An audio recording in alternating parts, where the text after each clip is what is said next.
ਅਗਰ ਤਰਿਆ ਸਾਧੂ ਸੰਗੇ ਨਿਰਭਉ ਨਾਮ ਜਪੋ ਹਰ ਰੰਗੇ। ਪਰ ਧਨ ਦੋਖ ਕਿਛ ਪਾਪ ਨਾ ਫੇੜੇ ਜਮ ਜੰਦਾਰ ਨਾ ਆਵੈ ਨੇੜੇ।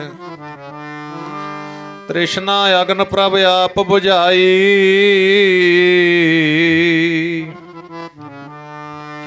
ਨਾਨਕ ਉਧਰੇ ਪ੍ਰਭ ਸ਼ਰਨਾਈ। ਬਲਿਹਾਰੀ ਗੁਰ ਆਪਣੇ ਦਿਵਹਾੜੀ ਸਦਵਾਰ ਜਿਨ ਮਾਨਸ ਤੇ ਦੇਵਤੇ ਕੀਏ। ਕਰਤ ਨ ਲਾਗੀ ਵਾਰ ਜੇ ਸੋ ਚੰਦਾ ਯੁਗ ਵਹਿ ਸੂਰਜ ਚੜ੍ਹੈ ਹਜ਼ਾਰ। ਇਤੇ ਚਾਨਣ ਹੁੰਦਿਆਂ ਗੁਰ ਬਿਨ ਘੋਰ ਅੰਧਾਰ। ਧਨ ਜਨਨੀ ਜਿਨ ਜਾਇਆ ਧਨ ਪਿਤਾ ਪ੍ਰਧਾਨ। ਸਤਿਗੁਰ ਸੇਵ ਸੁਖ ਪਾਇਆ ਵਿੱਚੋਂ ਗਿਆ ਗੁਮਾਨ।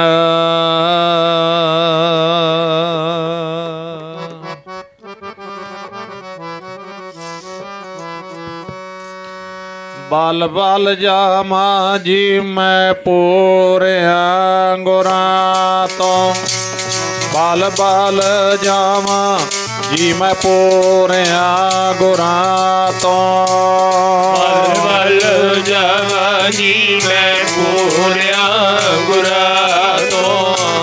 ਬਲ ਬਲ ਜਾਵਾਂ ਜੀ ਮੈਂ ਪੂਰਿਆ ਗੁਰਾਂ ਤੋਂ।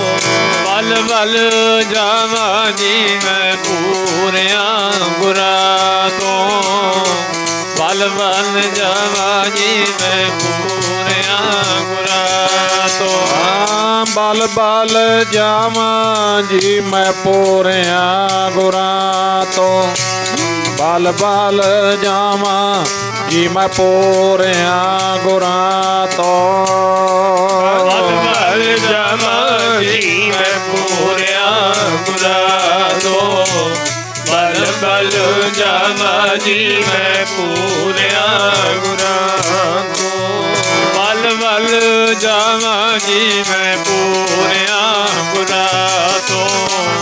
ਬਲ ਬਲ ਜਾਵਾਂ ਜੀ ਮੈਂ ਪੂਰਿਆ ਗੁਰਾਂ ਤੋਂ। ਪੂਰਿਆ ਗੁਰਾਂ ਤੋਂ ਪੂਰਿਆ ਗੁਰਾਂ। ਪੂਰਿਆ ਗੁਰਾਂ ਤੋਂ ਪੂਰਿਆ ਗੁਰਾਂ ਤੋਂ। ਪੂਰਿਆ ਗੁਰਾਂ ਤੋਂ ਪੂਰਿਆ ਗੁਰਾਂ ਤੋਂ। ਪੂਰਿਆ ਗੁਰਾਂ ਤੋਂ ਪੂਰਿਆ ਗੁਰਾਂ ਤੋਂ। ਪੂਰਿਆ ਗੁਰਾਂ ਤੋਂ ਪੂਰਿਆ ਗੁਰਾਂ ਤੋਂ। ਪੂਰਿਆ ਗੁਰਾਂ ਤੋਂ ਪੂਰਿਆ ਗੁਰਾਂ ਤੋਂ। ਪੂਰਿਆ ਗੁਰਾਂ ਤੋਂ ਐਸਿਆਂ ਗੁਰਾਂ ਤੋਂ। ਪੂਰਿਆ ਗੁਰਾਂ ਤੋਂ ਪੂਰਿਆ ਗੁਰਾਂ ਤੋਂ। ਪੂਰਿਆ ਗੁਰਾਂ ਤੋਂ ਐਸਿਆਂ ਗੁਰਾਂ ਤੋਂ। ਪੂਰਿਆ ਗੁਰਾਂ ਤੋਂ ਐਸਿਆਂ ਗੁਰਾਂ ਤੋਂ। ਪੂਰਿਆ ਗੁਰਾਂ ਤੋਂ ਐਸਿਆਂ ਗੁਰਾਂ ਤੋਂ। ਪੂਰਿਆ ਗੁਰਾਂ ਤੋਂ ਐਸਿਆਂ ਗੁਰਾਂ ਤੋਂ। ਪੂਰਾ ਪ੍ਰਭ ਆਰਾਧਿਆ ਪੂਰਾ ਪ੍ਰਭ ਆਰਾਧਿਆ। ਪੂਰਾ ਪ੍ਰਭ ਆਰਾਧਿਆ ਪੂਰਾ ਪ੍ਰਭ ਆਰਾਧਿਆ। ਪੂਰਾ ਪ੍ਰਭ ਆਰਾਧਿਆ ਪੂਰਾ ਪ੍ਰਭ ਆਰਾਧਿਆ। ਪੂਰਾ ਪ੍ਰਭ ਆਰਾਧਿਆ ਪੂਰਾ ਪ੍ਰਭ ਆਰਾਧਿਆ। ਆਰਾਧਿਆ ਪੂਰਾ ਪ੍ਰਭ ਆਰਾਧਿਆ। ਪੂਰਾ ਪ੍ਰਭ ਆਰਾਧਿਆ ਪੂਰਾ ਪ੍ਰਭ ਆਰਾਧਿਆ। ਪੂਰਾ ਜਾ ਕਾ ਨਾਮ जाका नाम, पूरा जाका नाम, पूरा जाका नाम, पूरा जाका नाम, पूरा जाका नाम, पूरा जाका नाम, पूरा जाका नाम, पूरा जाका नाम, पूरा जाका नाम, पूरा जाका नाम, पूरा जाका नाम। नानक पूरा पाया, नानक पूरा पाया, नानक पूरा पाया, नानक पूरा पाया, नानक पूरा पाया, नानक पूरा पाया, नानक पूरा पाया, नानक पूरा पाया, नानक पूरा पाया, नानक पूरा पाया, नानक पूरा पाया, नानक पूरा पाया। पूरे के गुण गाओ, पूरे के गुण गाओ, पूरे के गुण गाओ, पूरे के गुण गाओ, पूरे के गुण गाओ, पूरे के गुण गाओ, पूरे के गुण गाओ, पूरे के गुण गाओ, पूरे के गुण गाओ, पूरे के गुण गाओ, पूरे के गुण गाओ, पूरे के गुण गाओ, पूरे के गुण गाओ, पूरे के गुण, पूरे के गुण गाओ, पूरे के गुण गाओ, पूरे के गुण गाओ, पूरे के गुण गाओ, पूरे के गुण गाओ, पूरे के गुण गाओ, पूरे के गुण गाओ, पूरे के गुण गाओ, पूरे के गुण गाओ, पूरे के गुण गाओ।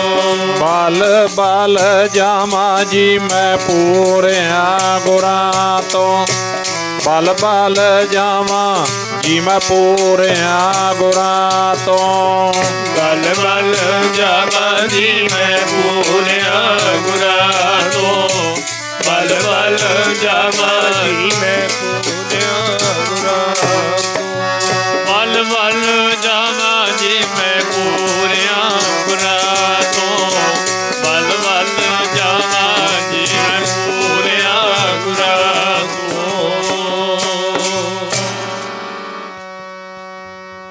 सा धरती भई हरियावली, जिथे मेरा सतगुर बैठा आए,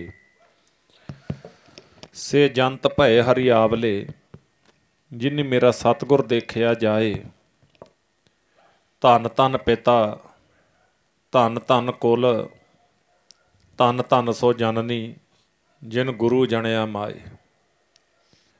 धन धन गुरु, जिन नाम आराध्या, आप तरिया, जिन्नी डिठा तिन्ना लय छड़ाए। हर सतगुर मेलो दया कर, जन नानक धोवै पाए। दीन दुनिया दे मालक ਸਾਹਿਬ ਸ਼੍ਰੀ ਗੁਰੂ ਗ੍ਰੰਥ ਸਾਹਿਬ ਮਹਾਰਾਜ ਜੀ ਦੀ ਪਾਵਨ ਹਜ਼ੂਰੀ ਵਿੱਚ ਬਹੁਤ ਹੀ ਸਤਿਕਾਰਯੋਗ ਧੰਨ ਧੰਨ ਬਾਬਾ ਦੀਪ ਸਿੰਘ ਜੀ ਮਹਾਰਾਜ, ਉਹਨਾਂ ਦੇ ਪ੍ਰਕਾਸ਼ ਪੁਰਬ ਦੇ ਸੰਬੰਧ ਦੇ ਵਿੱਚ ਗੁਰਮੁਖ ਪਰਿਵਾਰ, ਮਾਤਾ ਪ੍ਰਕਾਸ਼ ਕੌਰ ਜੀ ਔਰ ਉਹਨਾਂ ਦਾ ਸਮੁੱਚਾ ਪਰਿਵਾਰ ਹਰ ਸਾਲ ਦੀ ਤਰ੍ਹਾਂ ਪਾਤਸ਼ਾਹ ਦੇ ਚਰਨ ਪਰਸਦੇ ਹਨ ਔਰ ਦਾਨ ਪੁੰਨ ਕਰਕੇ ਗੁਰੂ ਦੀ ਬਾਣੀ ਦਾ ਜਸ ਗਾ ਕੇ ਵਡਭਾਗੇ ਬਣਦੇ ਹਨ। ਇਹਨਾਂ ਖੁਸ਼ੀਆਂ ਦੇ ਸੰਬੰਧ ਵਿੱਚ ਆਪ ਜੀ ਗੁਰੂ ਕੀ ਸੰਗਤ ਪਾਤਸ਼ਾਹ ਦੀ ਹਜ਼ੂਰੀ ਵਿੱਚ ਪਹੁੰਚੇ ਹੋ।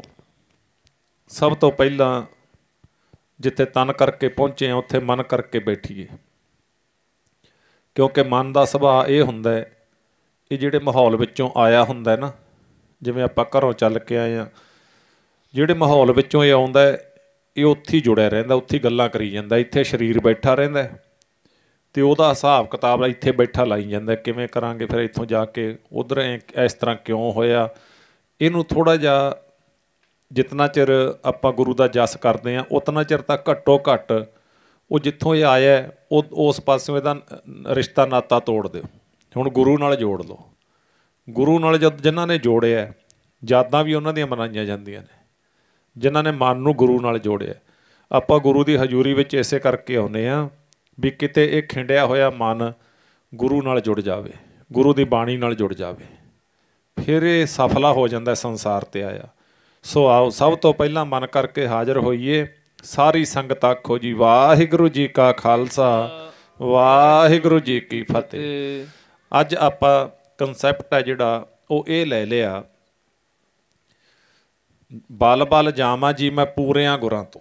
ਬਲ ਦਾ ਅਰਥ ਹੁੰਦਾ ਬਲਹਾਰ। ਆਪਾਂ ਕਹੀਏ ਬਲਹਾਰ ਬਲਹਾਰ, ਜਦੋਂ ਕੋਈ ਕਿਸੇ 'ਤੇ ਬਹੁਤ ਪ੍ਰਸੰਨ ਹੁੰਦਾ ਨਾ ਉਦੋਂ ਆਪਾਂ ਕਹਿੰਦੇ ਵਾਹ ਵਾਹ ਸ਼ਾਬਾਸ਼ ਬਲਹਾਰ, ਇੱਕੋ ਹੀ ਅਰਥ ਨੇ ਇਹਦੇ। ਸੋ ਸਿੱਖ ਹਮੇਸ਼ਾ ਹੀ ਸਾਧ ਸੰਗਤ ਆਪਣੇ ਗੁਰੂ ਤੋਂ ਬਲਹਾਰ ਹੋਣਾ ਚਾਹੀਦਾ, ਕਿਉਂਕਿ ਗੁਰੂ ਦਾ ਦਿੱਤਾ ਹੀ ਸਭ ਕੁਛ ਹੈ। ਗੁਰੂ ਦੀ ਕਿਰਪਾ ਨਾਲ ਹੀ ਆਪਾਂ ਤੁਰੇ ਫਿਰਦੇ ਹਾਂ, ਗੁਰੂ ਦੀ ਕਿਰਪਾ ਨਾਲ ਹੀ ਸਾਰਾ ਕੁਛ ਹੋ ਰਿਹਾ। ਕਾਰਨ ਪ੍ਰਭ ਏਕ ਹੈ, ਦੂਸਰ ਨਾ ਹੀ ਕੋਇ, ਨਾਨਕ ਤਿਸ ਬਲਹਾਰ ਨੇ ਜਲ ਥਲ ਮਹੀ ਅਲਸੋਏ। ਕਰਤਾ ਪੁਰਖ ਇੱਕੋ ਹੀ ਵਾਹਿਗੁਰੂ ਹੈ, ਉਸੇ ਗੁਰੂ ਤੋਂ ਆਪਾਂ ਬਲਹਾਰ ਜਾਣਾ। ਸੋ ਆਓ ਸਾਧ ਸੰਗਤ, ਗੁਰੂ ਦੀ ਜੋ ਡੈਫੀਨੇਸ਼ਨ ਹੈ ਉਹ ਇਹ ਹੈ ਵੀ ਜਿਨ੍ਹਾਂ ਨੇ ਮਨੁੱਖਾ ਸਰੀਰ ਧਾਰ ਕੇ ਗੁਰੂ ਦਾ ਪੱਲਾ ਫੜਿਆ, ਗੁਰੂ ਦੀ ਸ਼ਰਨ ਗ੍ਰਹਿਣ ਕੀਤੀ, ਉਹ ਵੀ ਪੂਜਣਯੋਗ ਹੋ ਗਏ। ਉਹਨਾਂ ਦੀ ਵੀ ਮਹਿਮਾ ਸੰਸਾਰ ਦੇ ਉੱਤੇ ਜਿਤਨਾ ਚਿਰ ਚੰਦ ਸੂਰਜ ਤਾਰੇ ਦੁਨੀਆ ਰਹੇਗੀ, ਉਹਨਾਂ ਭਗਤਾਂ ਦੀ, ਉਹਨਾਂ ਸੂਰਬੀਰ ਯੋਧਿਆਂ ਦੀ ਮਹਿਮਾ ਰਹੇਗੀ, ਕਿਉਂਕਿ ਉਹਨਾਂ ਨੇ ਪੂਰੇ ਗੁਰੂ ਦਾ ਪੱਲਾ ਫੜਿਆ। ਅੱਜ ਸਿੱਖ ਧਰਮ ਦੇ ਵਾਸਤੇ, ਬਾਕੀ ਧਰਮ ਸਭ ਸਤਿਕਾਰਯੋਗ ਨੇ, ਪਰ ਸਿੱਖ ਧਰਮ ਦੇ ਵਿੱਚ ਪੂਰਾ ਗੁਰੂ ਧੰਨ ਸ਼੍ਰੀ ਗੁਰੂ ਗ੍ਰੰਥ ਸਾਹਿਬ ਜੀ ਨੇ। ਗੁਰੂ ਗ੍ਰੰਥ ਸਾਹਿਬ ਮਹਾਰਾਜ ਜੀ ਪੂਰੇ ਗੁਰੂ ਨੇ। ਹੁਣ ਪੂਰੇ ਦੀਆਂ ਨਿਸ਼ਾਨੀਆਂ ਕੀ ਨੇ? ਪੂਰੇ ਦੀਆਂ ਨਿਸ਼ਾਨੀਆਂ ਇਹ ਨੇ, ਮਹਾਰਾਜ ਜੀ ਕਹਿੰਦੇ ਪੂਰੇ ਕਾ ਕੀਆ ਸਭ ਕੁਛ ਪੂਰਾ। ਜੋ ਵਾਹਿਗੁਰੂ ਹੈ ਨਾ ਸਰਬ ਕਲਾ ਸਮਰੱਥ, ਪੂਰਾ, ਅਧੂਰਾ ਨਹੀਂ ਹੈ। ਸਿੱਖ ਦਾ ਗੁਰੂ ਅਧੂਰਾ ਨਹੀਂ ਹੈਗਾ।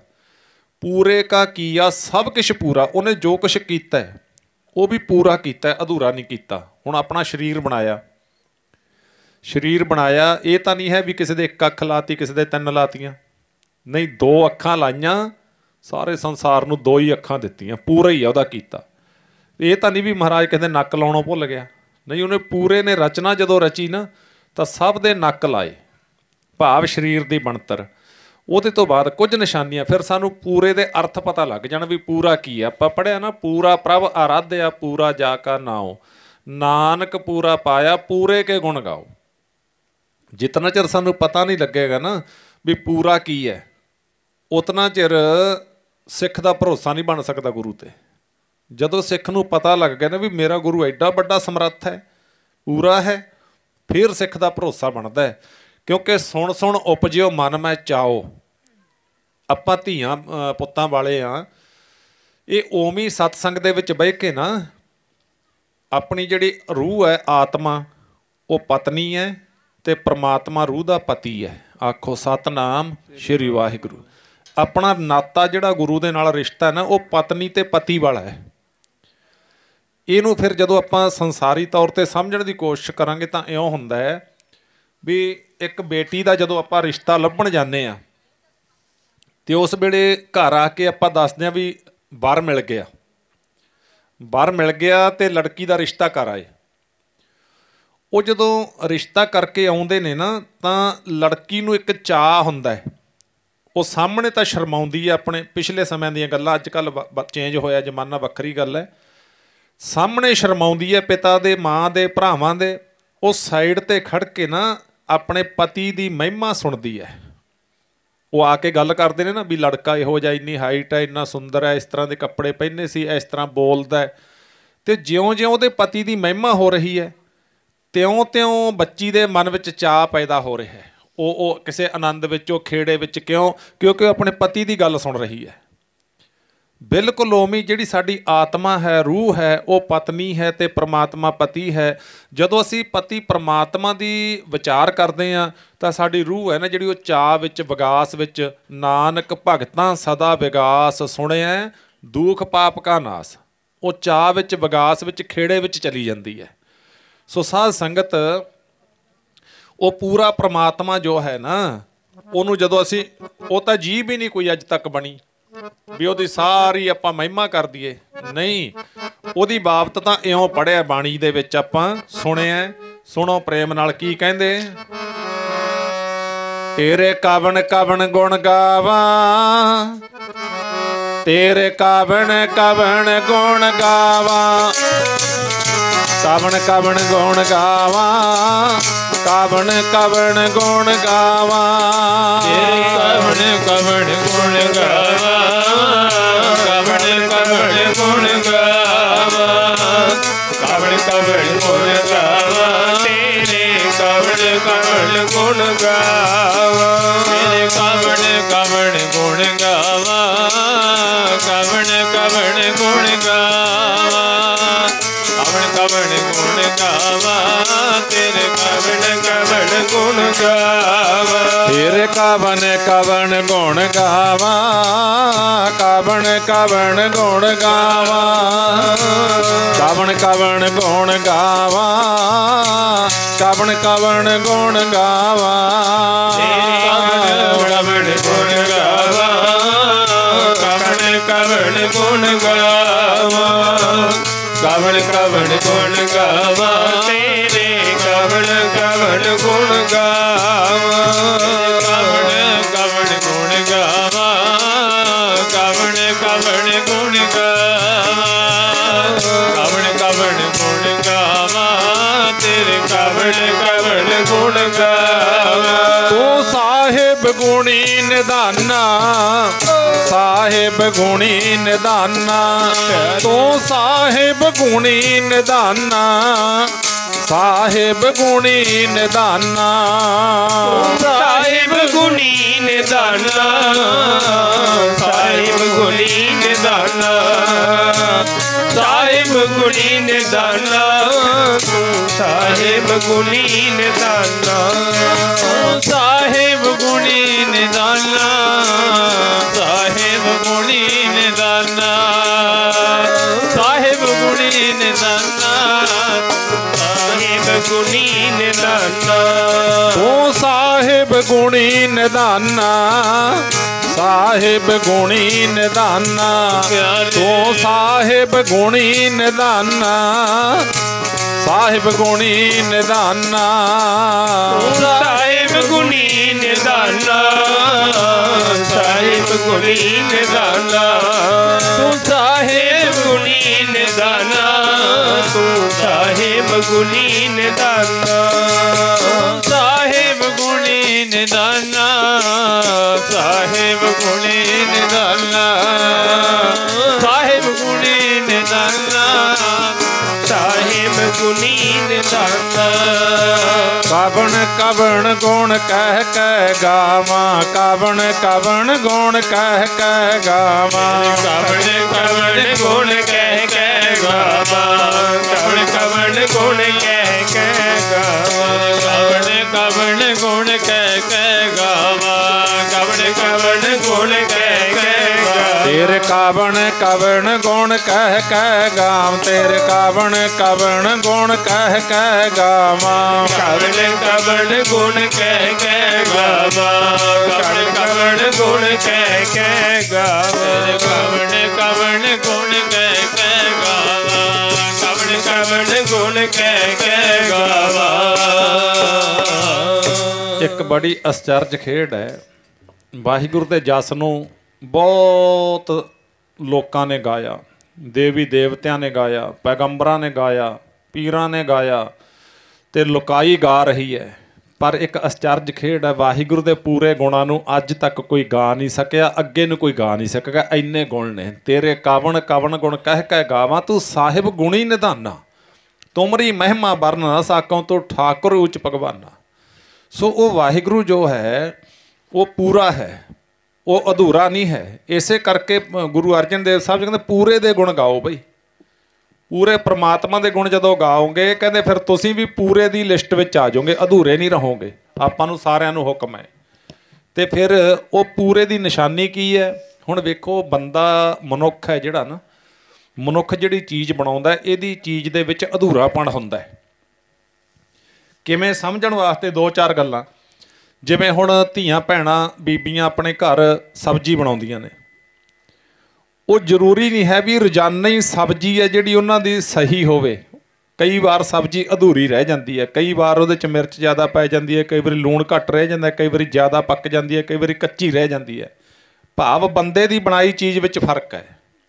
ਮਨੁੱਖ ਨੇ ਬਲਬ ਬਣਾਤਾ, ਹੋਰ ਨੇੜੇ ਚੱਲੀਏ, ਮਨੁੱਖ ਨੇ ਬਲਬ ਬਣਾਤਾ, ਇਹ ਬਲਬ ਸਦੀਵ ਕਾਲ ਨਹੀਂ ਰਹਿੰਦਾ, ਇਹ ਕਦੇ ਫੁੱਟ ਜਾਂਦਾ, ਕਦੇ ਫਿਊਜ਼ ਹੋ ਜਾਂਦਾ, ਕਦੇ ਕਾਲਾ ਹੋ ਜਾਂਦਾ। ਮਨੁੱਖ ਨੇ ਏਸੀ ਬਣਾਤਾ ਤੇ ਉਹਦੇ ਵਿੱਚ ਵੀ ਫਾਲਟ ਆਉਂਦਾ ਹੈ, ਗੱਡੀਆਂ ਬਣਾਤੀਆਂ ਫਾਲਟ ਆਉਂਦਾ, ਪਰ ਪੂਰੇ ਦਾ ਕੀਤਾ ਵੇਖੋ। ਪੂਰੇ ਦਾ ਕੀਤਾ ਕੀ ਹੈ? ਵਾਹਿਗੁਰੂ ਨੇ ਧਰਤੀ ਬਣਾਈ ਹੈ, ਕਿੰਨੇ ਸਾਲਾਂ ਤੋਂ ਧਰਤੀ ਸਾਜੀ ਹੈ ਉਵੇਂ ਦੀ ਉਵੇਂ ਪੂਰੇ ਦੀ ਬਣਾਈ ਹੋਈ ਹੈ। ਪਹਾੜ ਬਣਾਏ ਨੇ ਤੇ ਇਸੇ ਤਰ੍ਹਾਂ ਸਮੁੰਦਰ ਬਣਾਏ ਨੇ, ਨਦੀਆਂ ਨਾਲੇ ਬਣਾਏ ਨੇ। ਵੇਖੋ ਸਾਧ ਸੰਗਤ, ਉਹਦਾ ਪੂਰੇ ਦੀ ਜਿਹੜੀ ਕਲਾ ਹੈ, ਕਿਰਤ ਹੈ, ਉਹ ਕਿਸ ਤਰ੍ਹਾਂ ਦੀ ਹੈ।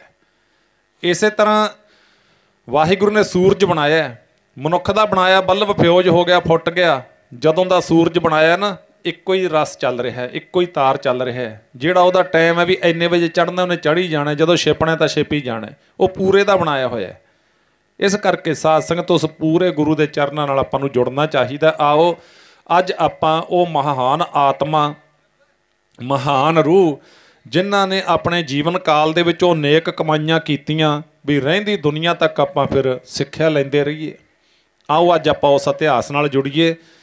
ਪਾਤਸ਼ਾਹ ਜੀ ਦੇ ਕਥਨ ਹਨ। ਆਪਾਂ ਪਹਿਲਾਂ ਪੜ੍ਹਿਆ, ਸਾ ਧਰਤੀ ਭਈ ਹਰਿਆਵਲੀ ਜਿੱਥੇ ਮੇਰਾ ਸਤਿਗੁਰ ਬੈਠਾ ਆਏ, ਸੇ ਜੰਤ ਭਏ ਹਰਿਆਵਲੀ ਜਿਨ੍ਹੇ ਮੇਰਾ ਸਤਿਗੁਰ ਦੇਖਿਆ ਜਾਏ। ਗੁਰੂ ਦੀ ਹਜ਼ੂਰੀ ਜਦੋਂ ਸਿੱਖ ਨੂੰ ਮਿਲਦੀ ਹੈ ਤਾਂ ਸਮਝੋ ਜ਼ਿੰਦਗੀ ਦਾ ਬਹੁਤ ਭਾਗਾਂ ਵਾਲਾ ਦਿਨ ਹੁੰਦਾ ਹੈ। ਕਿਉਂਕਿ ਬਾਕੀ ਗੱਲਾਂ ਸਕੂਲਾਂ ਕਾਲਜਾਂ ਵਿੱਚੋਂ ਬੱਚੇ ਸਿੱਖ ਲੈਂਦੇ ਨੇ, ਹੋਰ ਕਿਤੋਂ ਸਿੱਖ ਲੈਂਦੇ ਨੇ, ਸਮਾਜਿਕ ਸੰਸਾਰੀ ਗੱਲਾਂ, ਪਰ ਨਿਰੰਕਾਰ ਦੇ ਘਰ ਦੀ ਗੱਲ ਤਾਂ ਗੁਰੂ ਦੀ ਹਜ਼ੂਰੀ ਵਿੱਚੋਂ ਮਿਲਦੀ ਹੈ ਸਿੱਖ ਨੂੰ।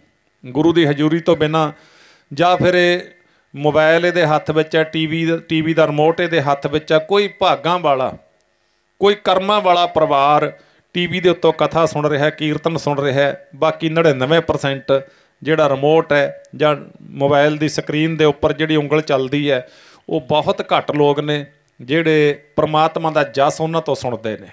ਹਾਂ, ਜਿਹੜੇ ਸੁਣਦੇ ਨੇ ਉਹ ਉੱਥੇ ਵੀ ਲਾਹਾ ਲੈ ਜਾਂਦੇ ਨੇ, ਇਹਦੇ ਤੋਂ ਮੁੱਕਰਿਆ ਨਹੀਂ ਜਾ ਸਕਦਾ। ਤਾਂ ਸਾਧ ਸੰਗਤ, ਕਲਗੀ ਵਾਲੇ ਪਾਤਸ਼ਾਹ ਆਨੰਦਾਂ ਦੀ ਪੁਰੀ ਨੂੰ ਭਾਗ ਲਾ ਰਹੇ ਨੇ। ਆਪਾਂ ਅੱਜ ਦੇ ਜਿਹੜਾ ਆਪਣਾ ਸਮਾਗਮ ਹੈ ਉਹਦੇ 'ਤੇ ਆਈਏ। ਆਨੰਦਪੁਰ ਸਾਹਿਬ ਨੂੰ ਭਾਗ ਲਾ ਰਹੇ ਨੇ ਪਾਤਸ਼ਾਹ। ਆਨੰਦਾਂ ਦੀ ਪੁਰੀ ਵਿੱਚ 2 ਟਾਈਮ ਕਥਾ ਕੀਰਤਨ ਸੇਵਾ ਦਾ ਕੁੰਭ ਚੱਲ ਰਿਹਾ ਹੈ, ਸਿਮਰਨ ਦਾ ਕੁੰਭ ਚੱਲ ਰਿਹਾ ਹੈ ਅਤੇ ਸੰਗਤਾਂ ਵਡਭਾਗੀਆਂ ਬਣਦੀਆਂ ਨੇ। ਇੱਧਰ ਅੰਮ੍ਰਿਤਸਰ ਜ਼ਿਲ੍ਹਾ, ਪਹਿਲਾਂ ਲਾਹੌਰ ਸੀ, ਅੰਮ੍ਰਿਤਸਰ ਜ਼ਿਲ੍ਹੇ ਦੇ ਵਿੱਚ ਪਹੂਵਿੰਡ, ਇੱਥੇ ਇੱਕ ਜੋੜਾ ਰਹਿੰਦਾ, ਗ੍ਰਸਤੀ ਜੋੜਾ, ਜਿਨ੍ਹਾਂ ਦਾ ਇਤਿਹਾਸਕ ਨਾਮ ਹੈ ਪਿਤਾ ਭਗਤਾ ਜੀ, ਮਾਤਾ ਜੀਵਨੀ ਜੀ।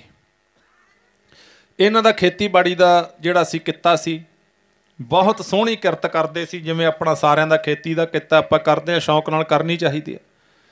ਖੇਤੀਬਾੜੀ ਦਾ ਕਿੱਤਾ ਸੀ, ਕਾਰੋਬਾਰ ਸੋਹਣਾ ਸੀ, ਵਧੀਆ ਹੱਥ ਮੋਕਲਾ ਜਿਹਨੂੰ ਆਪਾਂ ਕਹਿੰਦੇ ਹਾਂ। ਤਕੜੇ ਮਿਹਨਤ ਕਰਨ ਵਾਲੇ ਸੀ ਪਿਤਾ ਭਗਤਾ ਜੀ। ਜਨਮ ਤੋਂ ਹੀ ਪਿਤਾ ਭਗਤਾ ਜੀ ਪੁਰਖਿਆਂ ਦੇ ਕੋਲੋਂ, ਆਪਣੇ ਪਰਿਵਾਰ ਵਿੱਚੋਂ, ਦਾਦਿਆਂ ਪੜਦਾਦਿਆਂ ਦੇ ਕੋਲੋਂ ਇਹਨਾਂ ਦਾ ਜੀਵਨ ਜਿਹੜਾ ਸੀ ਸਾਧੂ ਸੁਭਾਅ ਵਾਲਾ ਸੀ।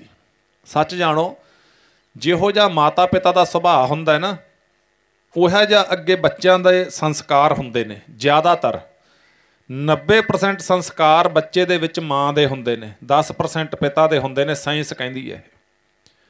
ਅਤੇ ਫਿਰ ਜਿਹੋ ਜਿਹੀ ਮਾਤਾ ਜੀਵਨੀ ਜੀ ਦਾ ਜਿਹੜਾ ਜੀਵਨ ਸੀ ਉਹ ਬਹੁਤ ਕਮਾਲ ਦਾ ਜੀਵਨ ਸੀ। ਸਾਧੂ ਸੇਵੀ ਪਰਿਵਾਰ ਸੀ ਇਹ, ਸੇਵਾ ਸਿਮਰਨ ਕਰਨ ਵਾਲਾ, ਬੰਦਗੀ ਕਰਨ ਵਾਲਾ ਪਰਿਵਾਰ ਸੀ। ਆਏ ਗਏ ਗੁਰਮੁਖਾਂ ਦੀ ਸੰਗਤ ਕਰਨ ਵਾਲਾ ਪਰਿਵਾਰ ਸੀ। ਅਤੇ ਜਦੋਂ ਮਾਤਾ ਜੀਵਨੀ ਜੀ ਨੇ ਸਾਧ ਸੰਗਤ ਇੱਕ ਉਹ ਬਾਲਕ ਨੂੰ, ਉਸ ਬੱਚੇ ਨੂੰ ਜਨਮ ਦੇਣਾ ਉਹਨਾਂ ਮਹੀਨਿਆਂ ਦੇ ਵਿੱਚ, ਫਿਰ ਮਾਤਾ ਜੀਵਨੀ ਜੀ ਨੇ ਉਹ ਬਾਣੀ ਨੂੰ ਪੜ੍ਹਿਆ, ਨਾਮ ਜਪਿਆ, ਸਾਧੂ ਸੰਤਾਂ ਦੀ ਸੇਵਾ, ਪਰਮੇਸ਼ਰ 'ਤੇ ਭਰੋਸਾ, ਕਦੇ ਕੌੜਾ ਬੋਲ ਨਾ ਬੋਲਣਾ, ਇਉਂ ਦਲੇਰ ਸੀ ਮਾਤਾ। ਅਤੇ ਸਾਧ ਸੰਗਤ, ਇਹ ਜਿਹੜੀ ਬੰਦਗੀ ਹੈ ਨਾ, ਸਿਮਰਨ ਹੈ, ਇਹਦਾ ਅਸਰ ਬੱਚੇ ਦੇ ਉੱਪਰ ਪੈਂਦਾ ਜਦੋਂ 9 ਮਹੀਨੇ ਬੱਚਾ ਮਾਤਾ ਦੇ ਉਦਰ ਵਿੱਚ ਹੁੰਦਾ ਹੈ। ਵੇਖੋ, ਇਹ ਤਾਂ ਆਪਣੇ ਕੋਲੇ ਗੁਰਬਾਣੀ ਦੇ ਵਿੱਚੋਂ ਪ੍ਰੂਫ ਹੈ। ਜੇ ਆਪਾਂ ਇਹਨਾਂ ਗੱਲਾਂ ਨੂੰ ਸਮਝੀਏ, ਕਦੇ ਵੀ ਇੱਕ ਨਾਮ ਆਉਂਦਾ ਹੈ ਹਰਨਾਕਸ਼ ਦੁਸ਼ਟ ਤੇ ਹਰਨਾਕਸ਼ ਦੈਂਤ। ਦੈਂਤ ਕਹਿੰਦੇ ਨੇ ਰਾਕਸ਼ ਨੂੰ। ਤੇ ਰਾਕਸ਼ ਦੇ ਘਰੇ ਜਿਹੜਾ ਬੱਚਾ ਜਨਮ ਲਵੇਗਾ, ਭਲਾ ਉਹ ਕਿਹੜਾ ਬੱਚਾ ਜਨਮ ਲਵੇਗਾ? ਰਾਕਸ਼ ਦੇ ਘਰੇ ਰਾਕਸ਼ ਹੀ ਆਵੇਗਾ? ਪਰ ਨਹੀਂ, ਗੁਰਬਾਣੀ ਨੇ ਇਸ ਚੀਜ਼ ਨੂੰ ਬਦਲ ਕੇ ਰੱਖਤਾ। ਜਦੋਂ ਹਰਨਾਕਸ਼ ਦੇ ਧਰਮ ਸੁਪਤਨੀ ਭਗਤ ਪ੍ਰਹਿਲਾਦ ਜੀ ਦੀ ਮਾਤਾ, ਜਦੋਂ ਬੱਚੇ ਦਾ ਮਾਤਾ ਦੇ ਉਦਰ ਵਿੱਚ ਵਾਸਾ ਸੀ ਪ੍ਰਹਿਲਾਦ ਜੀਆਂ ਦਾ, ਉਦੋਂ ਹਰਨਾਕਸ਼ ਪ੍ਰਹਿਲਾਦ ਜੀ ਦੇ ਮਾਤਾ ਨੂੰ ਦੁਖੀ ਕਰਨ ਲੱਗ ਗਿਆ। ਤੇ ਇਹ ਬੀਬੀ ਹਰਨਾਕਸ਼ ਤੋਂ ਡਰ ਕੇ ਘਬਰਾ ਕੇ ਮਹਾਂਪੁਰਖਾਂ ਦੀ ਸੰਗਤ ਲੱਗ ਗਈ ਕਰਨ, ਪਹਾੜਾਂ ਦੀਆਂ ਕੁੰਦਰਾਂ ਵਿੱਚ ਬੈਠ ਕੇ। ਇਹਨੇ 9 ਮਹੀਨੇ ਬੰਦਗੀ ਕੀਤੀ ਪ੍ਰਹਿਲਾਦ ਜੀ ਦੀਆਂ ਮਾਤਾ ਨੇ, ਸਤਸੰਗ ਕੀਤੀ, ਸੰਗਤਾਂ ਦੇ ਜੋੜੇ ਝਾੜੇ ਤੇ ਸਾਧ ਸੰਗਤ ਜੂਠੇ ਬਰਤਨ ਮਾਂਜੇ, ਨਾਮ ਜਪਿਆ। ਤੇ ਫਿਰ ਭਾਈ ਗੁਰਦਾਸ ਜੀ ਕਹਿੰਦੇ ਨਾ, ਦੈਂਤ ਦੇ ਘਰ ਰਾਕਸ਼ ਦੇ ਘਰ ਰਾਕਸ਼ੀ ਪੁੱਤ ਜਾਂ ਧੀ ਜੰਮੇਗਾ, ਪਰ ਕੱਲਰ ਦੇ ਵਿੱਚ ਕੀ ਹੋਇਆ ਸੁਣਿਓ, ਗੁਰਬਾਣੀ ਕਹਿੰਦੀ ਹੈ,